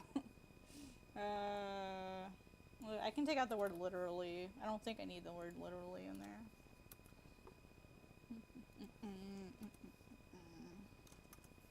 A two-tailed fox.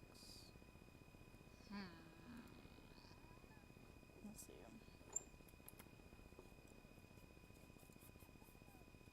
Now that looks weird. This is too wide. Too wide. Let's cut it off here. Lettering! Yay, lettering! Do do do do do do do do. Let's see. I can feel guys suffering from here, right? Yeah. Lettering. No. Have mercy. I don't think I have the right to complain anymore since I did some lettering professionally for a publisher. I don't feel like I have the right to complain about it anymore. I've lost that right. But Kat, you've lettered professionally before. So? It doesn't mean I like suffering.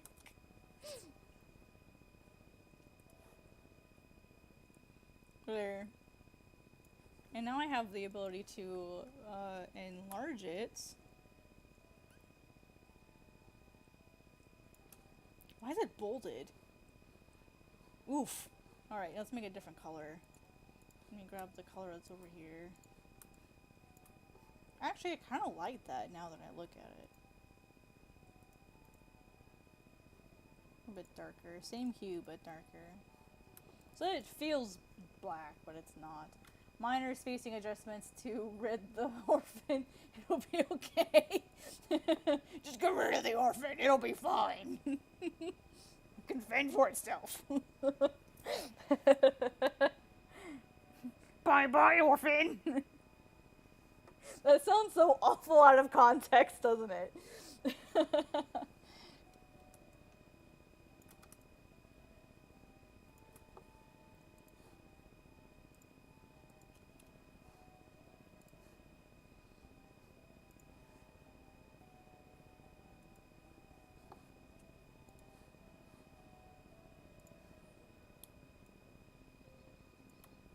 Put this here, and maybe I'll make it red, just because it'll be on its own page.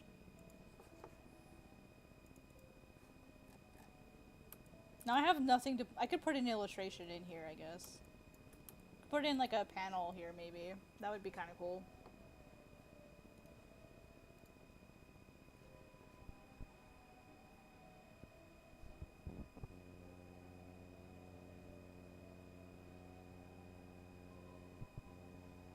Oh, I could also put in this little eye. I like this better, actually. As far as like something to put in there. I like that better than the flower.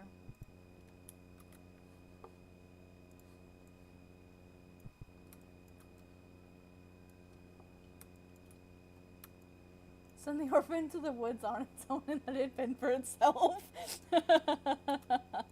Yup. The trial of courage, basically.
I think I could make that a softer gray.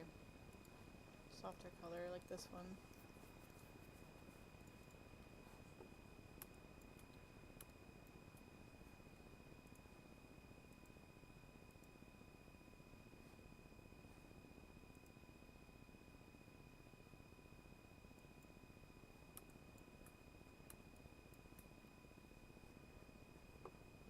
I don't know if I don't like the rounded font, because that's not rounded, this isn't, the ArtCrumbs isn't rounded, this isn't rounded. I don't know if I want the rounded font on the back, now that I look at it. What does Augie look like? Oof, no, I might as well have written it by hand if I'm going to go with that one. I could go with the interior font that I use, like the interior lettering font.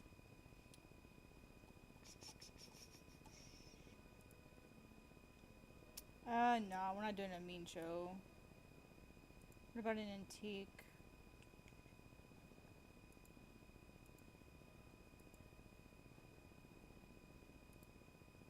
Just wanna see what it looks, yeah, it looks bad.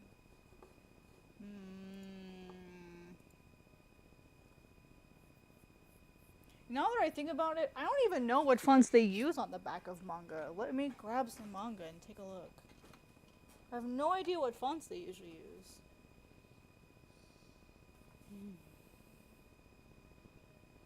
Okay, that actually looks like the Mincho on the back there. Alright, on Inuyasha, it looks like it uses a Mincho.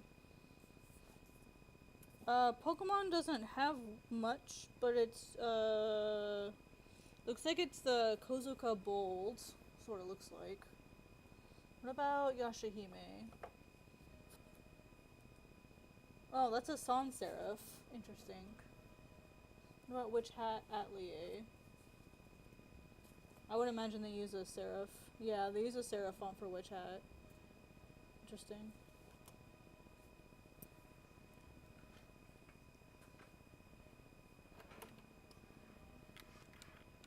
Could be used in the time period. Ooh, you said Caslon. I don't think I have Caslon. Let me check.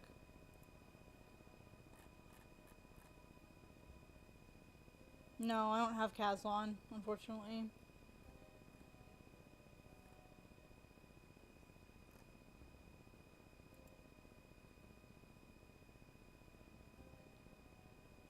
Let me see what Caslon looks like, and see if I can find something similar. Caslon. Let me see what it looks like. Ooh, that looks really nice. I like how that looks.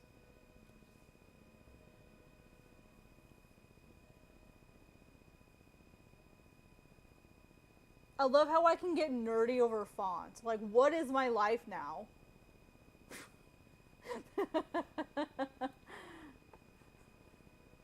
Wow, I really like this version of it. This looks so nice. Like, I like it's got a little bit of grainy to it. Like, you can see the imperfectness of it. The Caslon Antique looks really nice. I like that a lot.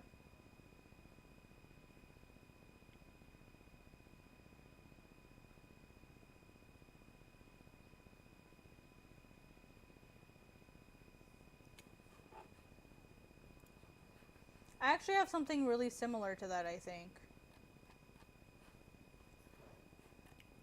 Cambria's pretty close.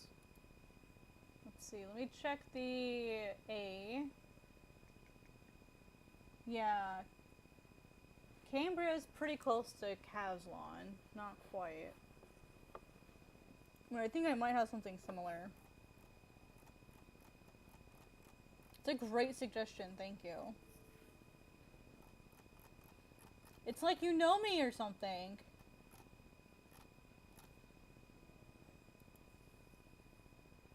No, it's a little thin. Oh, maybe.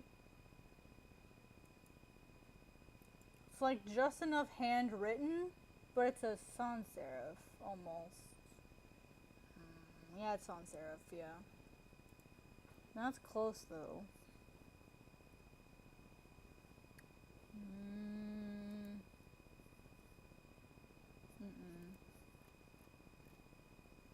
It's hard to tell because they're kind of small. What about Courier? Oh, fuck no. No, that was a bad decision.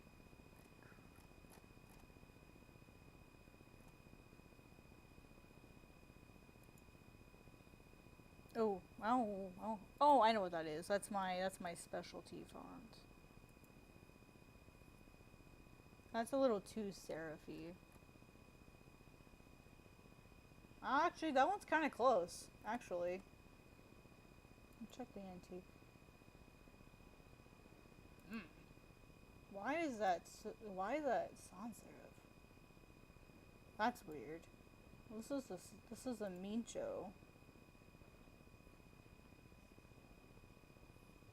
Usually don't like using Mincho, to be honest.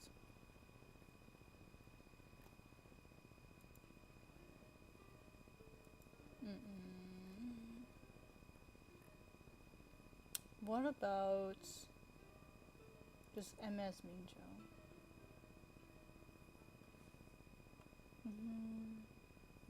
A's are a little too tight, well, the A's are too wide. It's almost like it got stretched in some weird way.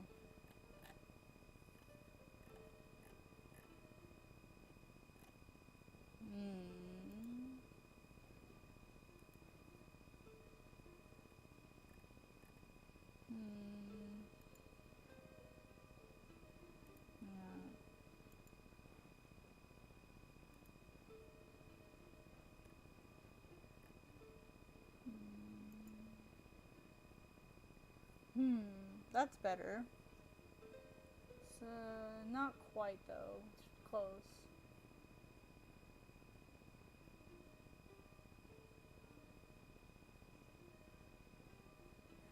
You know what I should do though to make this easier on myself, because I don't know why I'm making this difficult. Why am I making this hard on myself? Oh, thanks, autosave. Is it a font that I can purchase the rights to? As old as it is that something I could purchase?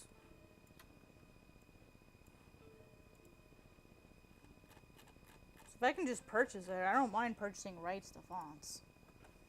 Definitely don't mind that. Oopsie, it needs to be lowercase. Caslon.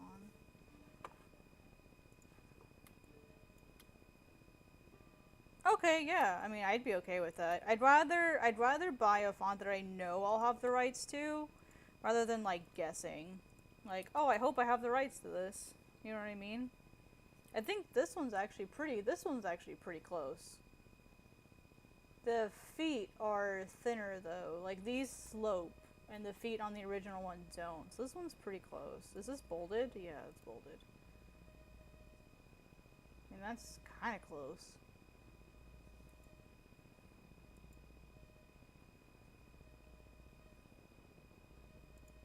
Like if I had this in like a wide, that might be perfect.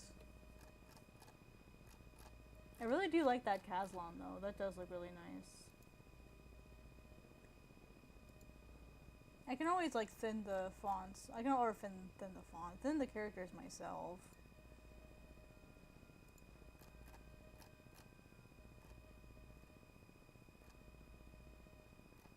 Ooh, what was the one that I just had it in? Let me throw that in here and see how that looks. Who is this one? That's really close to this particular font. Not quite, but it's pretty close. And I'll have a lot of room. Oh, that does actually look nice. That actually does look really nice, I think. And what's really nice is here, I can have the space if I want to do like a special artwork right there. I'll have the space for it. So, let's see. Do I want to use a special frame or something?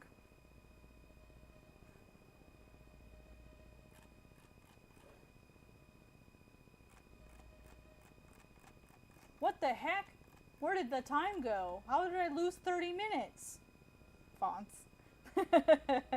Fonts.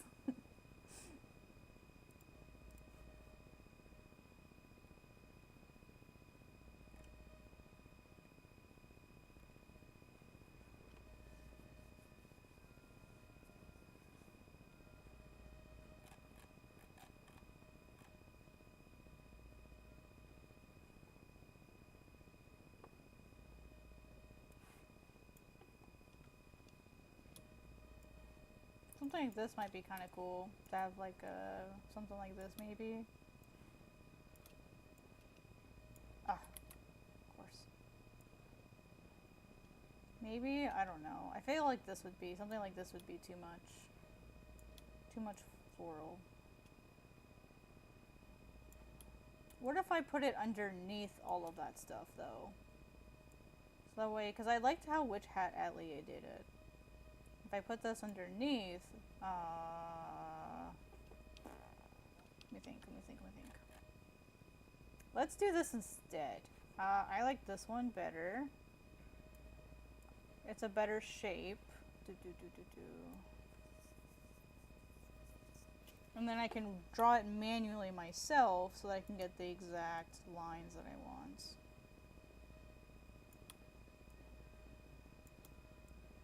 Put this, let me do this maybe.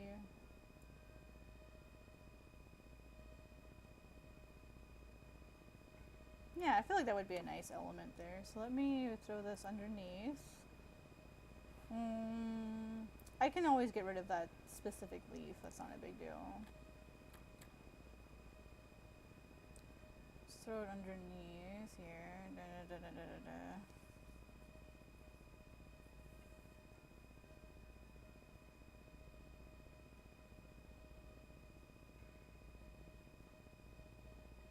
Look at all my layers, Dustin.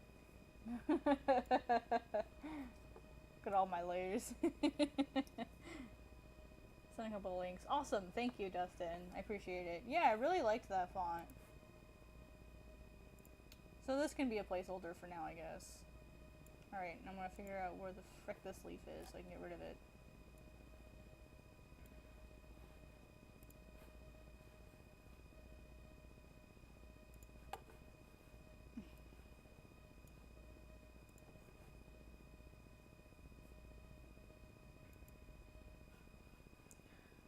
Now I have 50 million layers that I have to click through.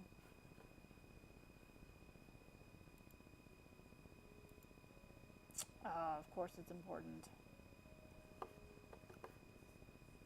Well, I'm gonna get rid of part of it, so...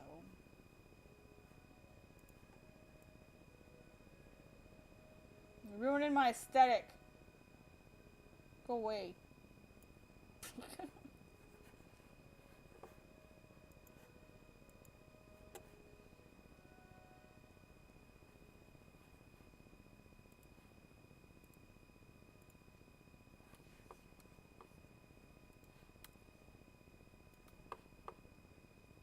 Alright, and I can... Oh, I meant...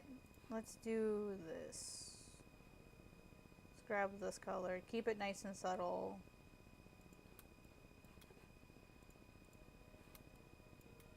And I can draw my own plants in there. Like when I'm ready, I can put my own plants in there. That actually would be a perfect place to put the Godsbane flowers. That'd be the perfect place to put it. I can make this actually a little smaller.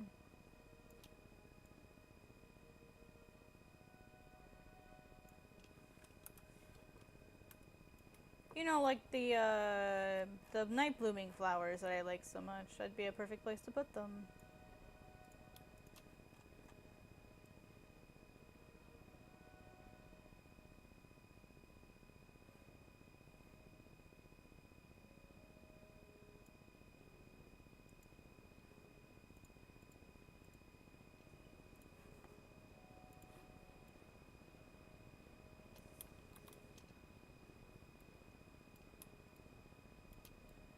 Something like this, maybe? I don't know.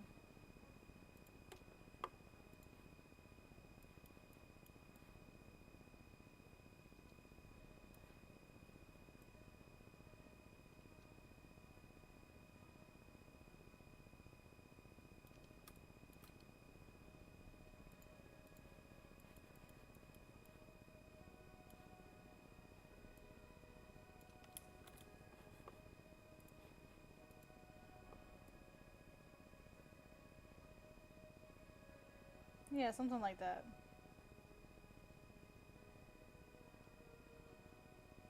Maybe smaller.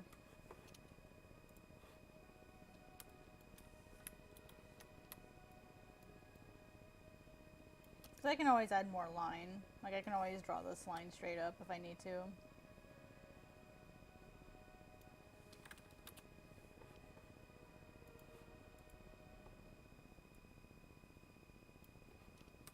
Yeah, something like that.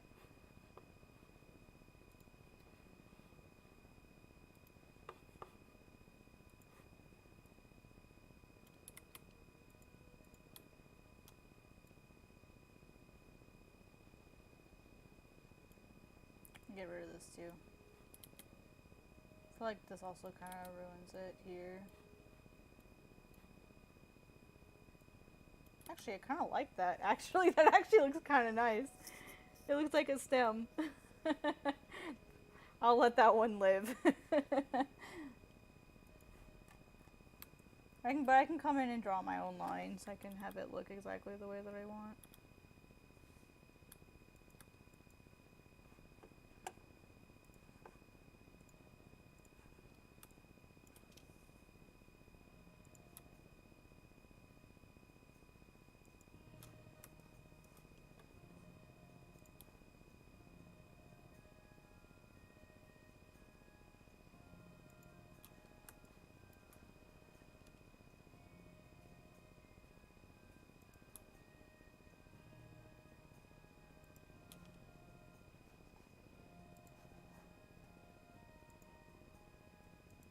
I like that edge though.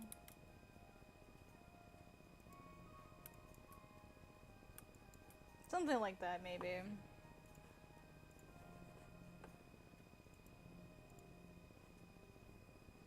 Maybe a little bit darker. Oof.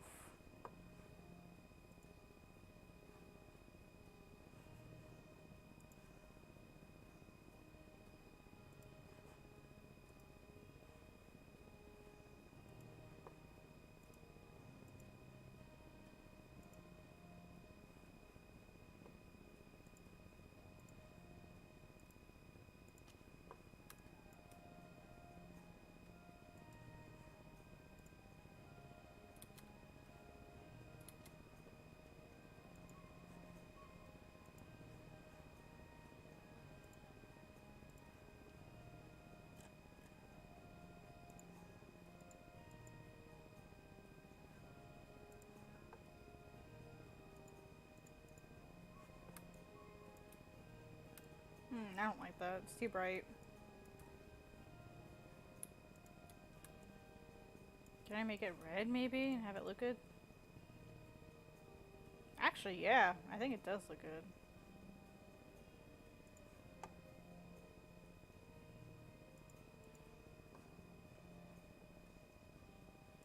Well, these look good though is the question, and then orange. Maybe. I think so. That would give it a, like, that gives, like, the whole page a little bit more balance, I think.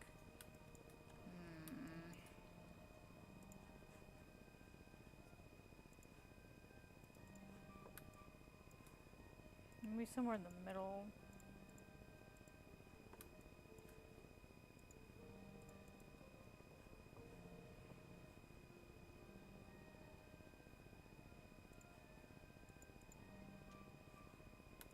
Did you like it with the red frame? Let me back up. This though. Let's see.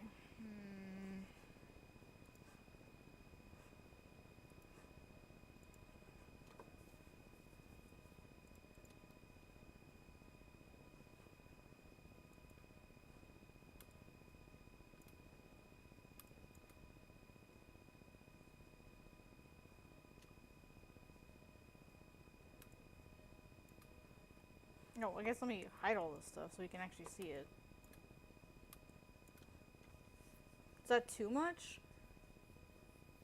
I guess I could just copy the gods. I guess I could just copy this folder and let me just do a magic trick here.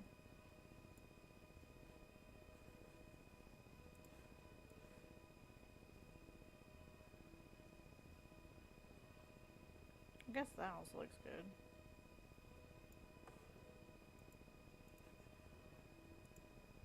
This is a lazy way to do it.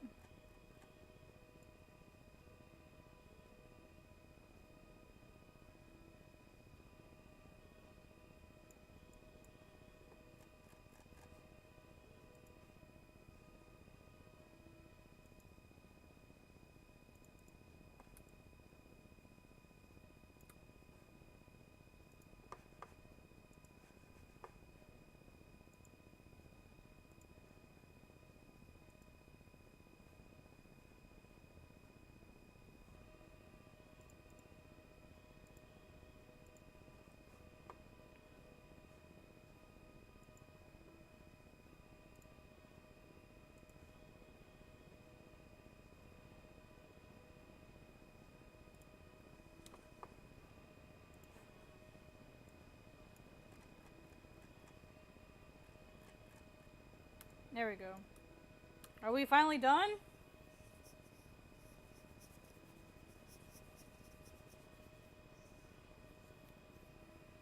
Oh, I gotta turn my layer effect back on.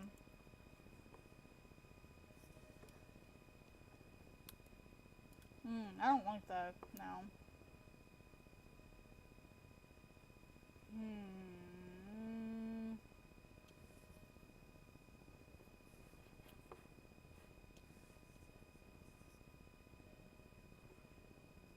I think it's better without it. Just the white.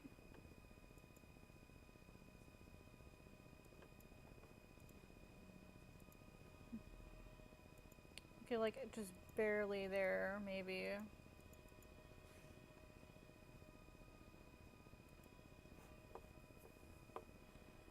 the way it's very faint, but it's there. Just so that stuff isn't pure white. Oh, we gotta do the saturation test. We gotta make sure it looks good without the color.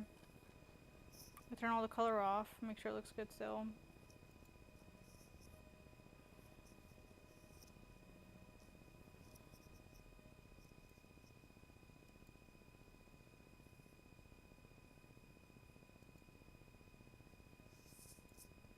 I think we're done, guys.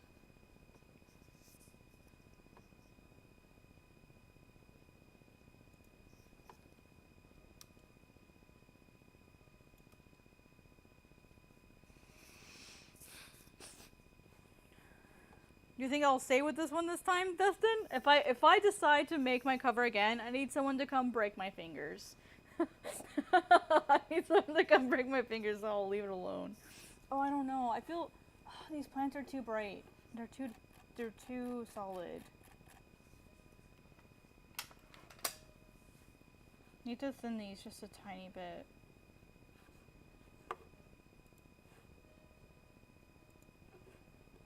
Yeah, it's like a 20% gray.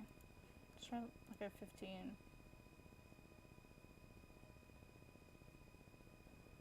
I know you do. You have like the very first one, technically. Someday, Dustin, that'll make you rich someday, I'm sure. Thank you, 23, or 23. Thank you very much. This is for a manga that reads right to left, so that's why it's kind of backward, or looks backwards. You know what would be really cool, Dustin? One day when I get a special print of this, what would be really, really cool is if this was gold. I want to see what that looks like. If I ever wanted to do like a gold leaf printing, let me see. It would probably take a lot of work, but I want to see what it would look like.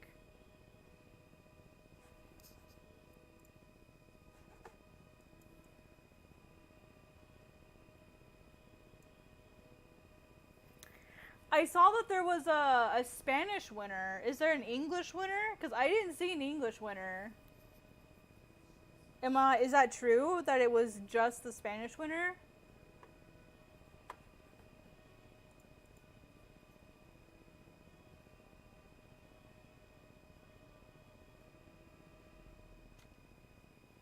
Ah, I don't feel so bad then. I don't feel that bad. Damn, that's brutal. That's rough. Yeah, I agree that that's pretty harsh that they didn't even have like a June winner or a May winner. I can definitely like feel that a little bit. I feel like even with the gold, it wouldn't be that bad.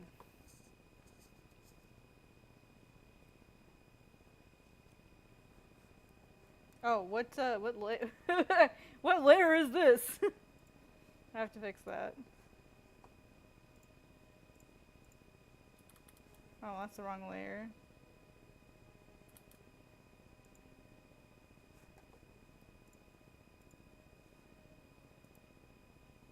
Okay.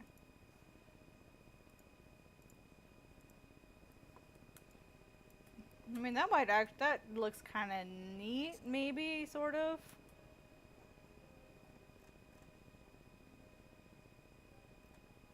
Oh, I have plants that are showing through. Actually, I'm glad I did that, because now I can see those.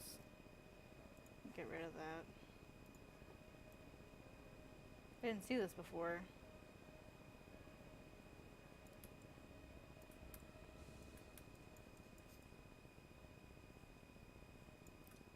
That'd be cool as like a gold print someday.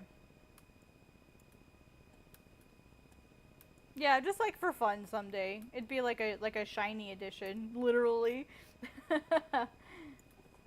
That'd be super cool though, just for funsies. Like this would look really pretty as like a gold edition. Alternatively, could have also made the green, like the green thing around here, could have made that gold. Ooh, let's see what that would have looked like. I got rid of all that plant. Let me do this instead. Okay, here's the original red. Go back in and change it.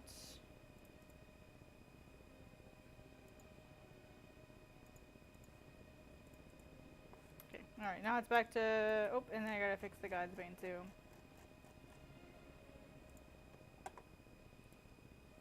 Might also be kind of neat just to see what it would look like. Let me make it a little more orangey.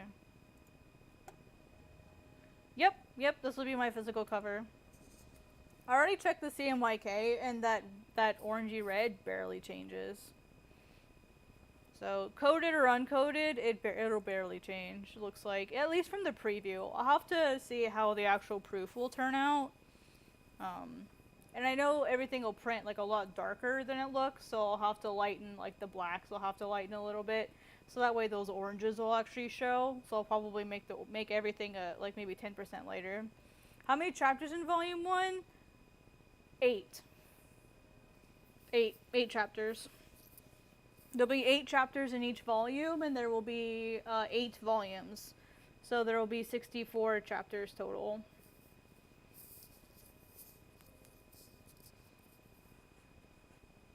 Not a super long series. But they're also shorter volumes, so yeah, they're a little bit shorter. So my volumes won't quite be 200 pages. They'll be closer to like 170. 176-ish will be the average. Oh yeah, I have it planned out. I've been writing this series for a while and planning it. I started writing it back in, oh gosh, 2010 is when I actually started writing. And I've kind of like off and on been working on it for a while. Whoopsie. Been working on it for quite some time. I've been getting better at drawing for about 13-14 years. And I've just been kind of waiting until like I felt ready to tackle it. Ooh, that would be cool.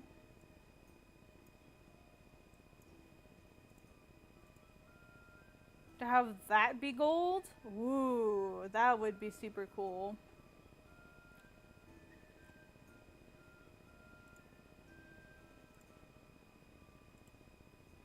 Yo, that would be a dope print right there. That would be a really cool print.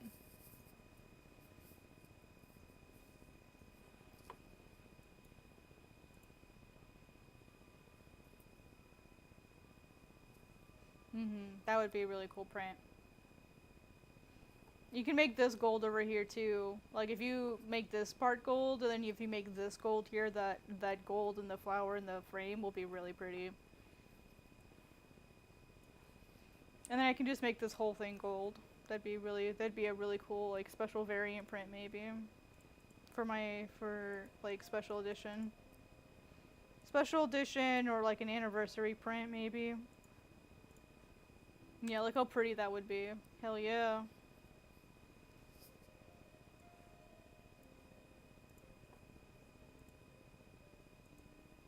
Yeah, that'd be a really cool like special edition print.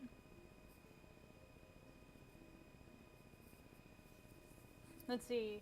So I think it's supposed to make it short. Making one chapter is insane. Japan makes it seem easy. My friend didn't realize how hard it was, and now he has regrets. I have a really complicated world. Like I said, I've been writing Godsbane for like 13-ish years now. I've been writing it. So I've had a really long time to get to know my world, and I didn't jump into it right away because I didn't feel like my art skill was quite there. I've only been drawing about 14 years, so I wanted to like see where my art skill was and make sure it was in a place I felt comfortable with it. I have a chapter 1 and chapter 2 out at this moment, but I'm not happy with them. So I went ahead and I hired an editor or like an editorial consultant to go over it with me, and she got me some really good feedback, so I'm actually going to be rebooting the chapter 1 that I have. The good news is the chapter 1 that I do have I can reuse at a later date, so it's not like I have to like get rid of those pages. They'll just be useful at a later time, so I think it'll be worth it in the end. I want a really strong chapter 1. So I want a really strong chapter 1. I'm gonna take a screenshot of this just so I have it for future reference. So that I know like what I wanted for like the gold edition.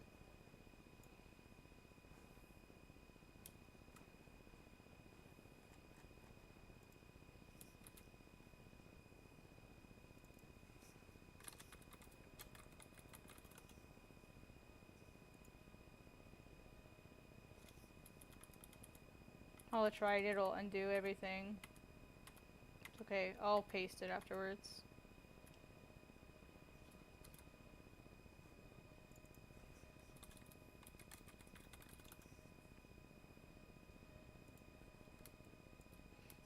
I kind of like the gold version more now that I'm looking at this.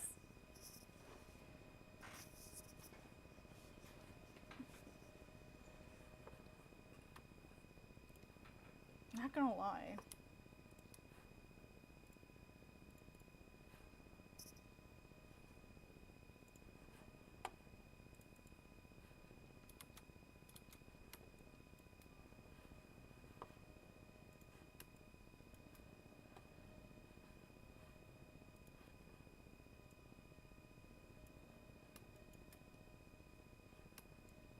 Alright, what do you guys think? Does this look good? Are we settled? Can I stop working on it now?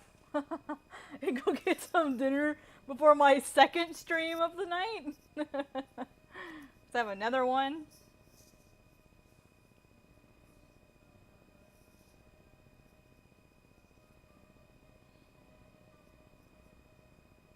Think you got it? Okay, cool. Alright, thank you guys for your feedback.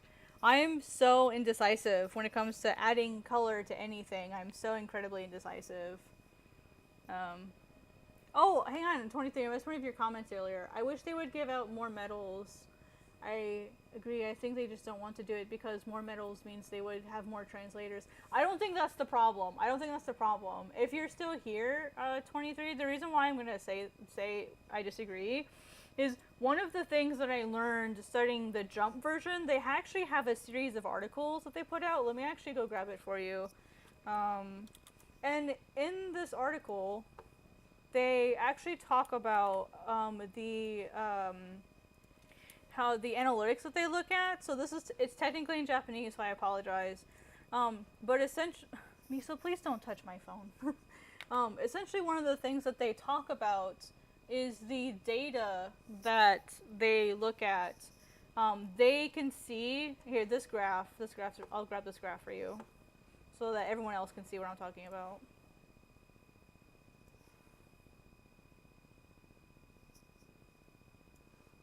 Which I thought this was absolutely fascinating. Actually, let me just make a new image here. File, new from clipboard. Alright, so this was really, really fascinating. This particular part right here was when they, and this is Google translated, so it, like, we have to take this with a grain of salt. When I had a friend look over it, they said this was pretty accurate. But essentially, what they're looking at with this graph here is the orange bar. Miso, please stop. The orange bar is the read time. No. Okay, no. Page kata. Okay. Page kata percent. Okay, cool. So the orange line is the percent of people that moved on to the next page. That's what the orange bar is. The brownish gray bars are like how many minutes people spent on that page. Basically. So what's really interesting here is this someone who did not perform well. So what happens is they're talking about like how this creator really struggled to like keep it above like 99%, like 99.6% is what they were looking for. So 99.8, like that's what they were looking for. And this creator really struggled with this. And then at a later time, they had this creator, which it's the same thing, but the colors are different, which I didn't understand. It's really weird. It's kind of silly. So here's the other graph, and I'll just put these next to each other so you guys can compare them. So like here's the two different graphs. They basically look at the exact same thing, and you can see the difference. In this case, the percentage that of like going from page to page is blue, and then the brown orangey bars are like how long they spent on that page. So we can see that like there was even a page, sorry, seconds, not minutes, seconds. You can see that they spent 10 seconds on this page. It's a really long time. No, it's minutes. Sorry, it's minutes. I'm dumb. Yeah, it's minutes. I can't read Japanese super well. But yeah, so like, this person did really great. This is what they want to see. Yeah, charts. Yeah, this is what they want to see, is stuff like this. And so you can see they basically say in the article that let's see, most users tend to decide whether to keep reading the first 3 to 5 pages, or 10 at most. So basically, by page 10 at the latest, like, you should have this consistency. This creator doesn't have that. I mean, they get above 99% by the 10th page consistently, but they're looking for much higher than that. What I think has happened is they look for this stuff, like, because they do this on the Jump Plus side. If they do this on the Jump Plus side, I would bet my bottom dollar that they do this on the Manga Plus side as well. I'd be willing to bet my bottom dollar that this is part of the information that they look at when they're deciding who are winners. Yeah, I'd be willing to bet my bottom dollar. And I don't have a lot of dollars. So that's my guess. But what's interesting is you can see that here they had 2 pages that went all the way up to 10, which is crazy. That's a long time to spend on a page. And the pages here are really text intense, but the readers were willing to read it because they were already so engrossed in the story. So yeah, that's my theory, is that they're looking at this.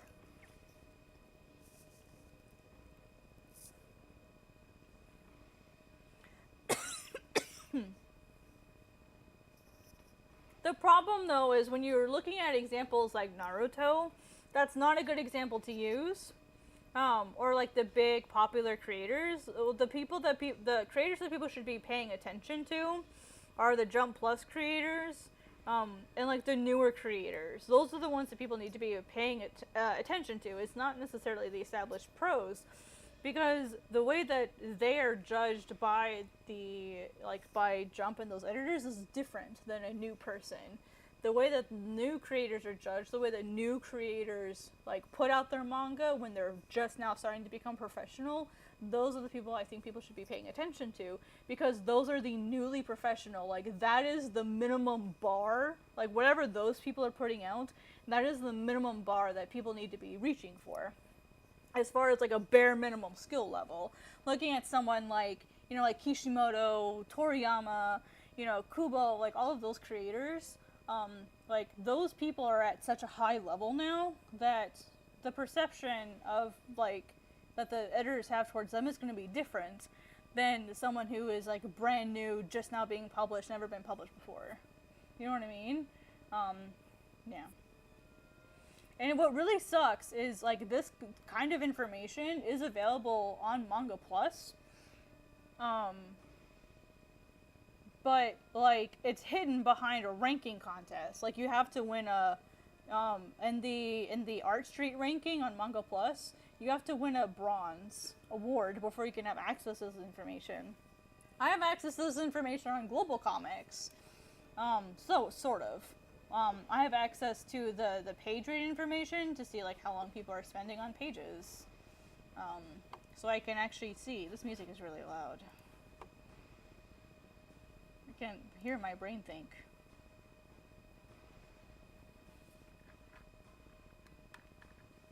I'll turn my music down. Sorry, guys. I can barely hear myself think. Anyway. So yeah, I feel like this is part of the stuff that they're looking for. Let's see. If I show this to my friend, he would probably cry because his rank is always low, but he has more views than people above him. Though it was glitched. It was not glitched. Views is not the only thing that they look for. Like, that's not what they look at. Like, it says in their own like information section that they weigh everything. They weigh comments, they weigh views, they weigh likes and favorites, engagement, shares, Like, they weigh all of that stuff together. And so if he's getting like a ton of views, but he's not getting any other form of engagement, that might be why he's ranking lower, because he's not creating something that people either want to engage with on a level other than reading it. There could also be something else going on that I think happened to me, and I'll show you what's happened to me in my reading, because I have access to the data of how much people read each page because I'm on Global Comics. So I'll actually grab my information and show you, because this might be what's happening to him, and it would be unfortunate if that's the case. I'm not saying it is, but this is a possibility. Let me grab my analytics information really fast. And then I need to go, because I need to eat dinner. I haven't eaten yet.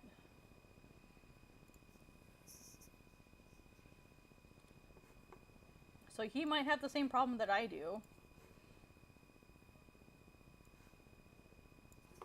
So I'll do this. Alright, so this is my analytics information for Godsbane, the chapter 1, on Global Comics. So what happens, basically, I'm going to do a few lines here for you.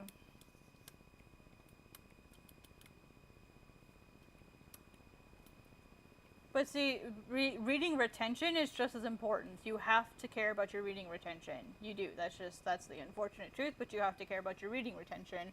And unfortunately, Manga Plus doesn't give you this information, which is really sucky that you can't know unless you're finding a way to gather this information. And here's why this is really, really important.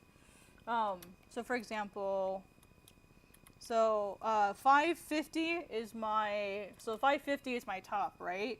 So this is, well, I'm not going to count this one. And the reason why I'm not going to count it is, even in the article, like, Jump Plus admits that they lose 20 to 30 people from just the first page to the second page. So, like, I'm not going to count that one. I'm just not going to count that. I'm going to roughly put this at 400 as my top. So 400 is my top, right? So that means 200 would be my halfway point. At what page do I drop below that halfway point? If I'm, whoopsie, I'm putting this on the wrong layer. At what point do I drop below my halfway point? Page 1415. So I lose half of my readers. Half my readers before, now, I feel like I'm shooting myself in the foot, but I'm just being honest. This is why I'm redrawing. This is why I'm reworking. I lose half of my readers a third of the way in to my manga. I lose half, which is a lot. By the time I get to the end, I'm just going to count, like, the lowest page here, which looks to be about 90. So I have 90 people. Whoops, too big. Too big. Too big, too small. I have 90 out of 400 people that finish. That's about, roughly, it's a 24%-ish. About 24%. So what's happened is the majority of my reads are in here.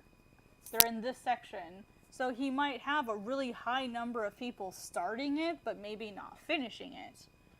So, yeah, so that might be the possibility. This green line here is the average read time people spend on my pages. And these first couple pages are wordy. I've heard feedback that they're a little confusing. There's too many characters introduced. Some people are having to spend a long time on them. No, that's some of the feedback that I got. So, which is good to know. This is really good information for me to know so that I can make better manga. So, now what's interesting is this 24% is average, actually. So, the average completion retention, page to page, is 20 to 30%. As far as not page to page, completion from front to end. Like, first page to last page, on average, for an average chapter, which is 20 pages, is about 20 to 30% for, like, a Western comic.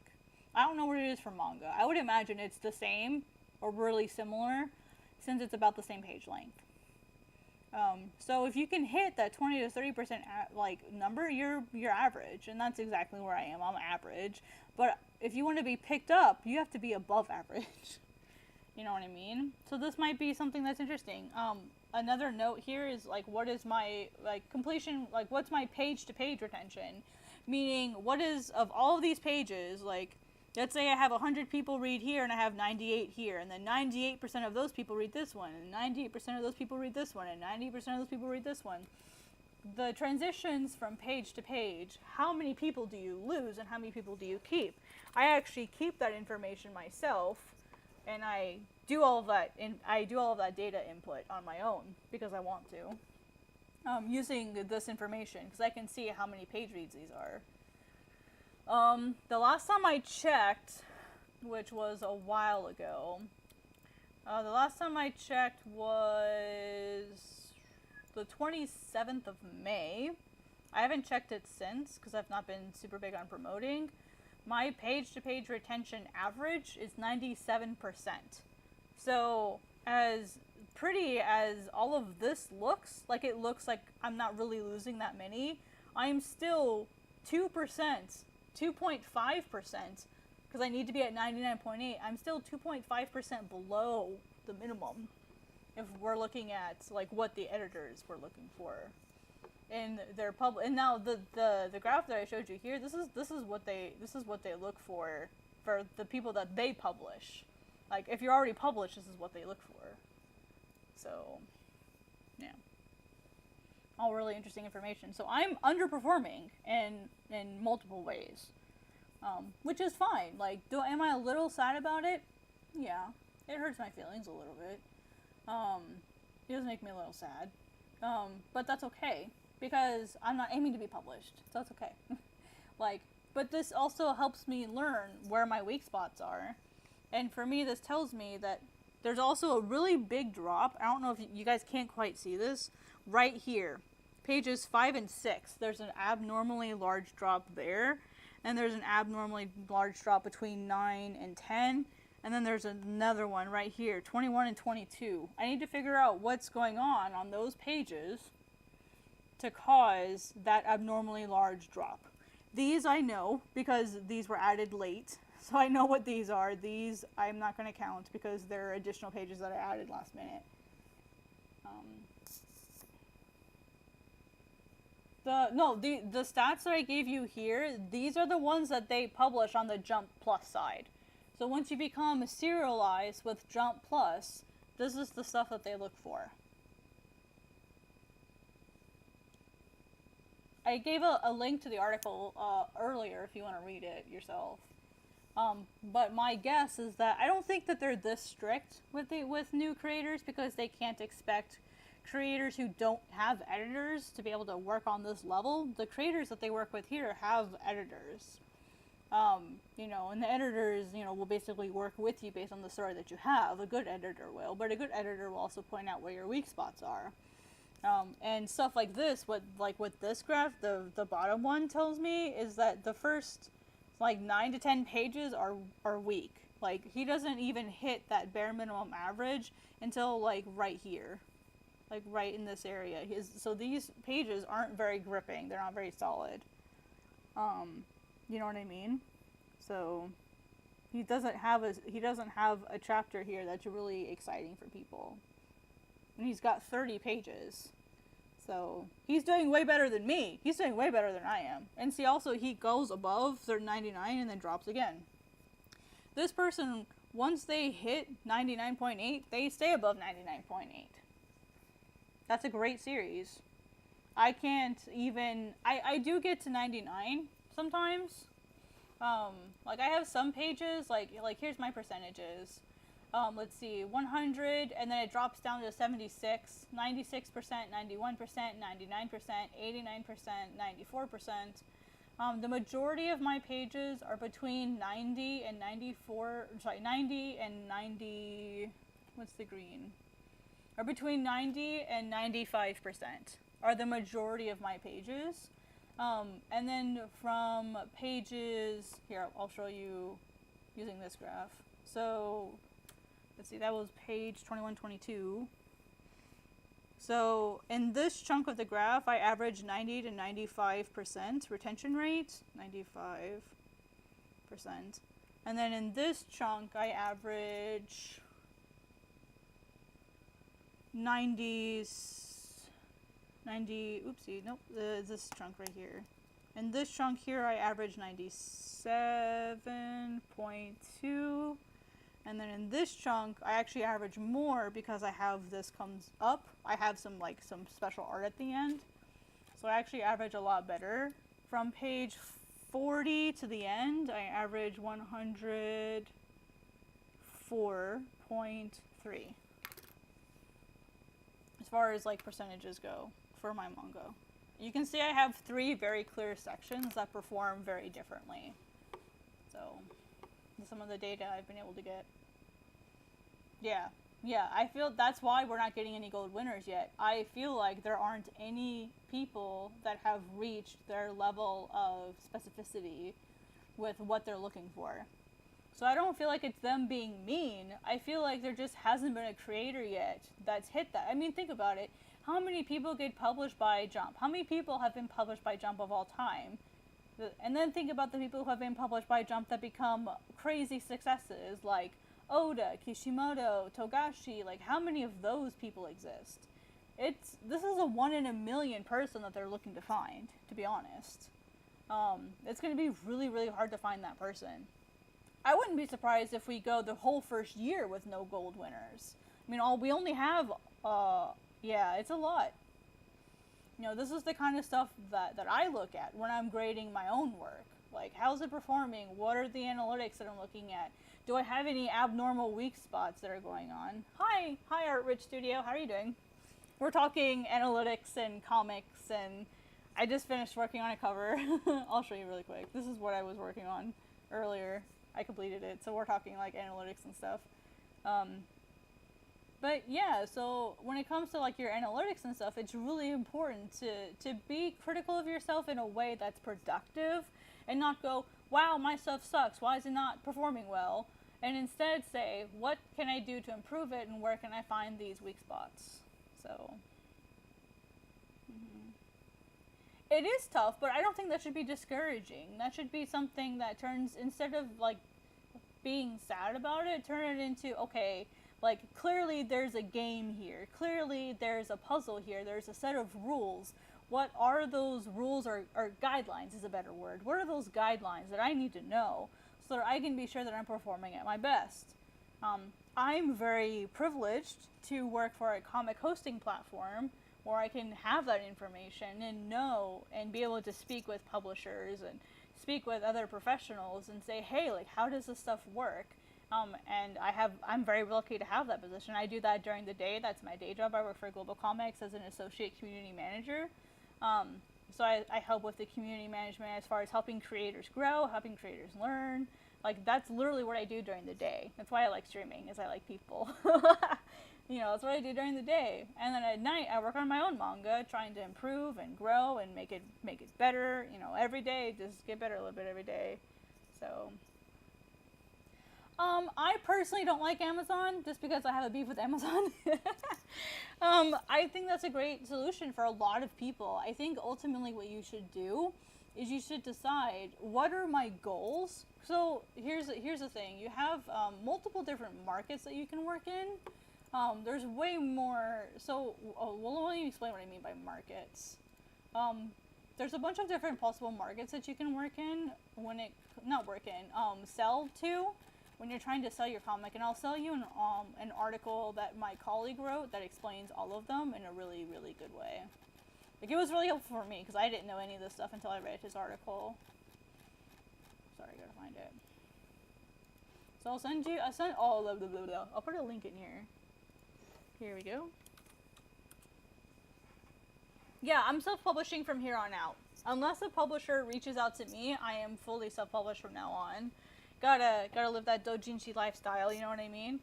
So what's really cool about this particular article is you have a variety of markets, right? So you have like the digital direct-to-consumer market, you have crowdfunding, conventions, the direct market itself, and then the actual like mass market. So the digital, like direct-to-customer would be stuff like, Amazon or Comixology, Global Comics, the company that I work for. Those would be a digital direct-to-consumer, meaning they go, they buy, they download it, it's theirs. And then you have like the direct market, which is like comic book shops, basically. And then you have like larger retailers like Walmart, Barnes and Noble, those kinds of sellers. And then you have obviously conventions and then crowdfunding, which we all know what those are. So there's a variety of different markets that you can sell your stuff in. Yep. So if you were to go through Amazon, that would be digital direct to consumer. So my question would be, would you only limit it to Amazon, or would you reach out to other publishers?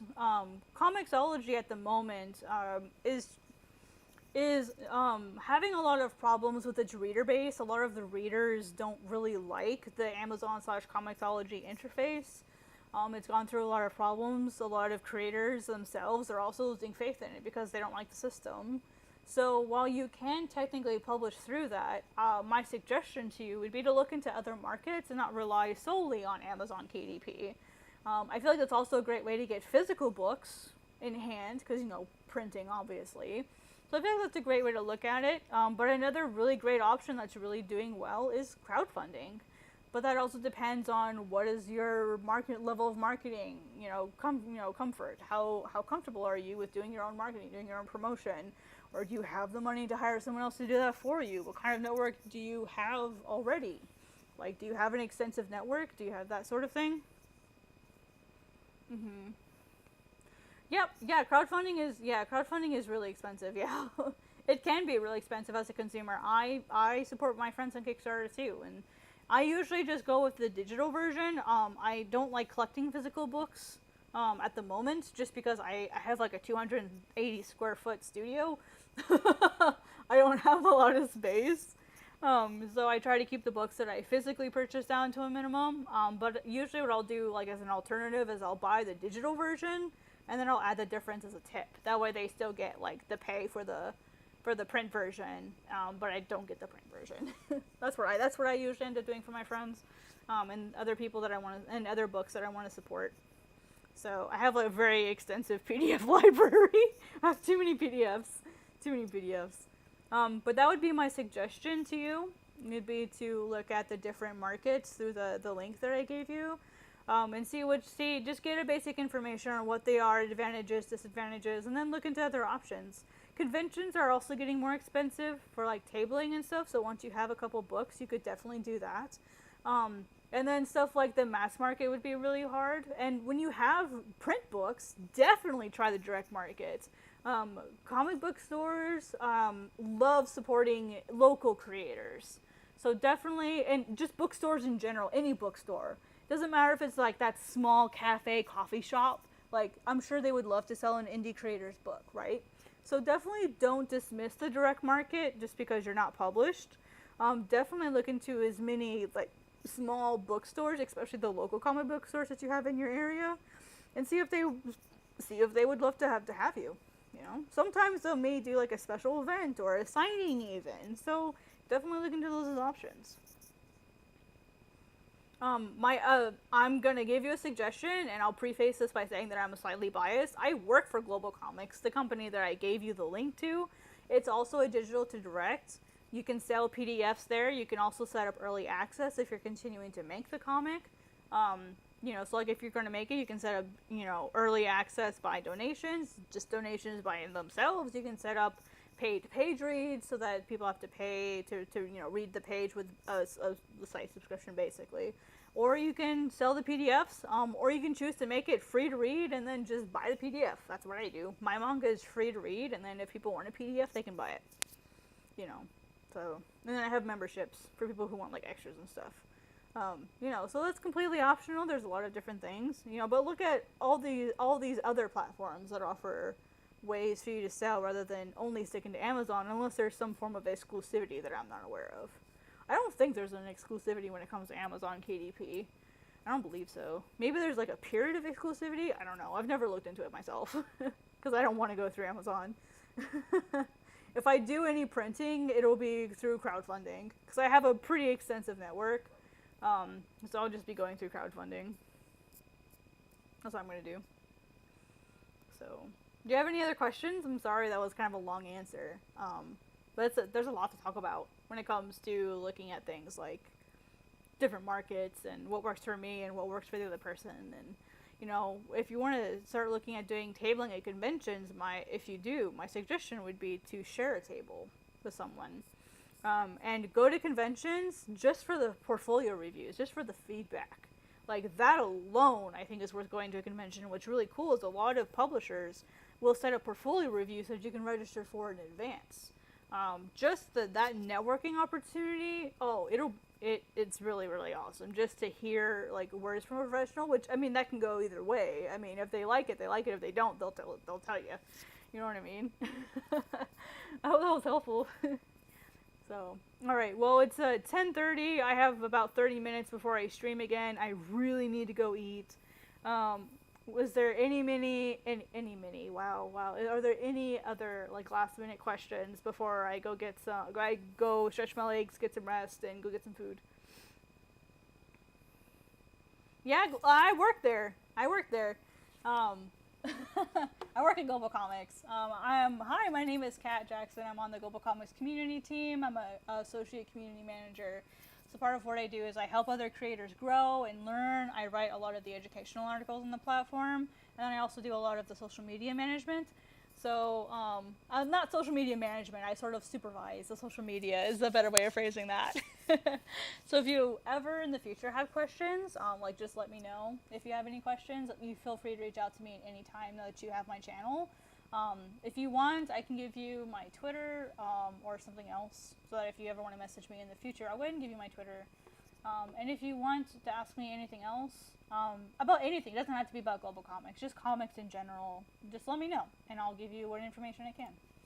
That's literally my job, helping people. It's what I do, and it makes me really happy. I get to help people and give back to the community during the daytime, and then I can have, like, my nighttime hours when it's quiet and, like, focus on my stuff. And I just decide to stream while I do it, and it benefits everybody. It benefits other people because they get to learn, and it benefits me because eventually I can become a YouTuber full-time someday, maybe. Thank you. Alright, here's my Twitter, if you happen to want my Twitter. So feel free to reach out to me at any time. Everyone's welcome. I'm not sure if Twitter still lets people DM, but if you want to, just, like, tweet at me or something, and we'll make it work. Or just drop a comment on my video or a community tab, just somewhere. I'll find it. I don't use Instagram. I have an Instagram, but I'm never there. I think I look at my Instagram maybe once every 2 weeks. I don't like Instagram. I've had 1,350 followers for about the last 5 years. I can't even get above 1,400 followers there. I've tried so hard to, like, get over there. Yeah, I don't like the Instagram format. The reason why I don't like it is I don't like TikTok either. I despise TikTok. I don't like being bombarded with videos constantly.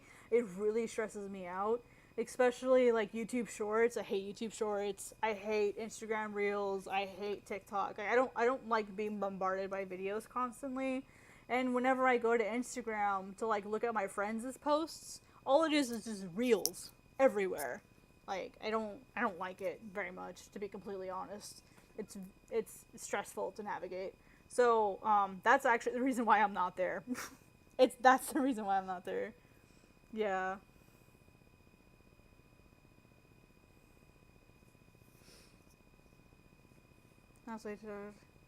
Yeah, I like YouTube though. YouTube is great for multiple reasons, especially for streaming over Twitch. Like, Twitch is nice because I feel like growth on Twitch is really easy with artists, especially if you ingratiate yourself in the community and go visit other streamers and not just, like, stream to yourself and, like, never talk to anybody else. Like, if you want to grow on Twitch, you have to go talk with other people within the community that you do, which is drawing and art.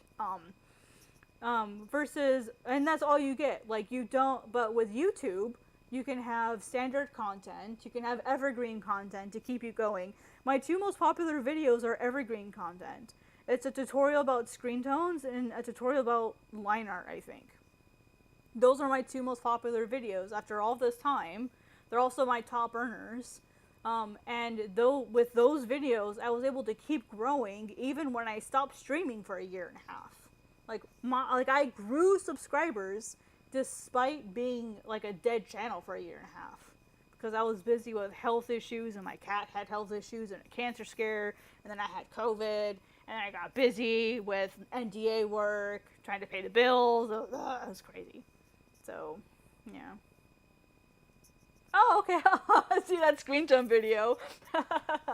Yeah, that screen time video is one of like my higher, like when I check like my video, like what videos are recommending to me, it's usually the screen time video is somewhere on the list. I actually, it was really funny. I checked my like the videos that were recommending me for one of my newer streams, and it was that Rickroll video, the Rick Astley, like the original one with like 9 million views. Like, that was on the list for a video that was recommending people to me. And I'm like, I don't know if I should be flattered or insulted. I think it's hilarious, personally. I think it's funny. But, yeah, like, feel free, feel free to reach out to me anytime. Like, oh, yes, our YouTube content.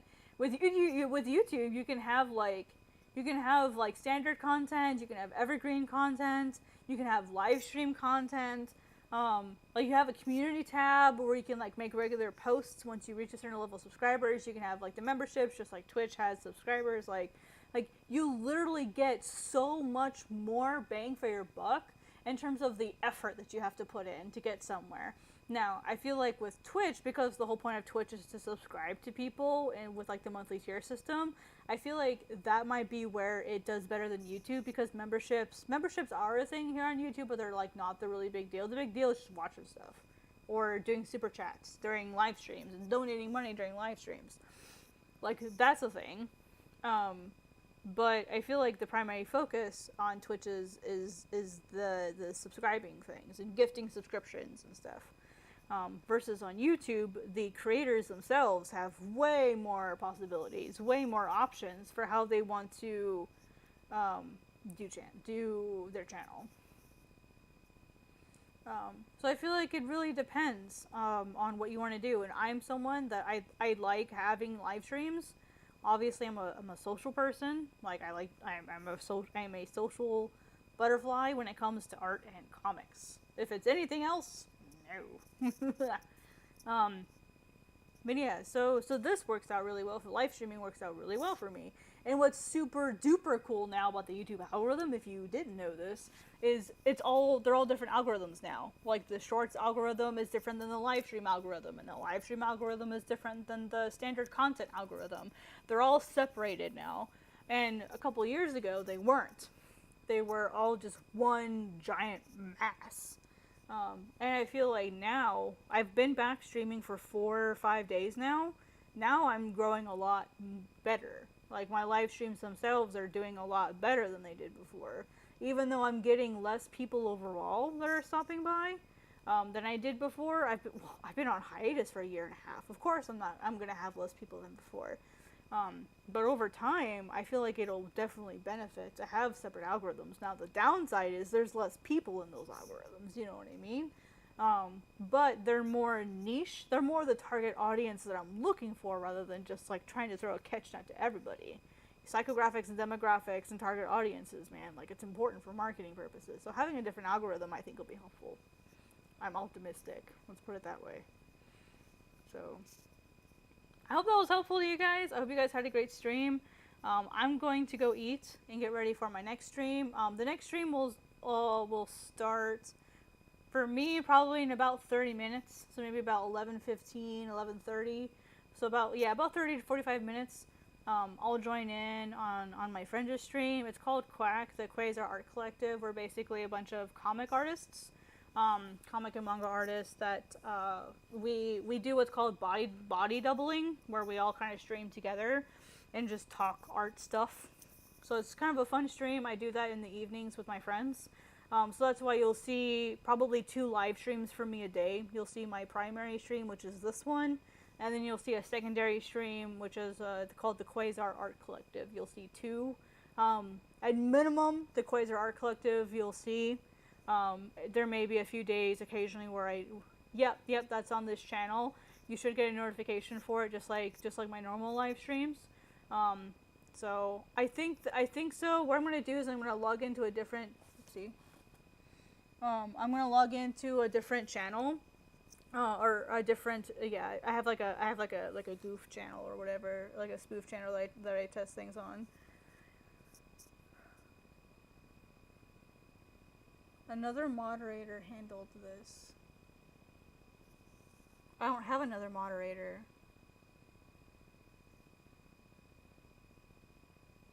That's weird. Your happy face icon, I'm trying to figure out why it's not showing it. That's super weird. Yeah.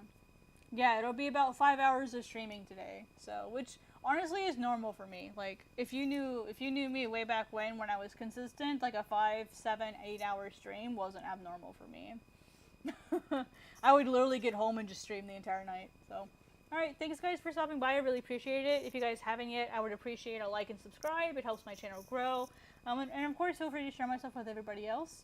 My name is ArtCrumbs. If you, yeah, my name is ArtCrumbs. If you haven't been here before, I make manga, and I really enjoy, like talking about comics and helping other creators grow. So, that's what I do. That's what I'm here for. I will see you guys in about 30 to 45 minutes for my second stream of the night, which is with the Quasar Art Collective. I will see you all soon, and have a great night. Ciao!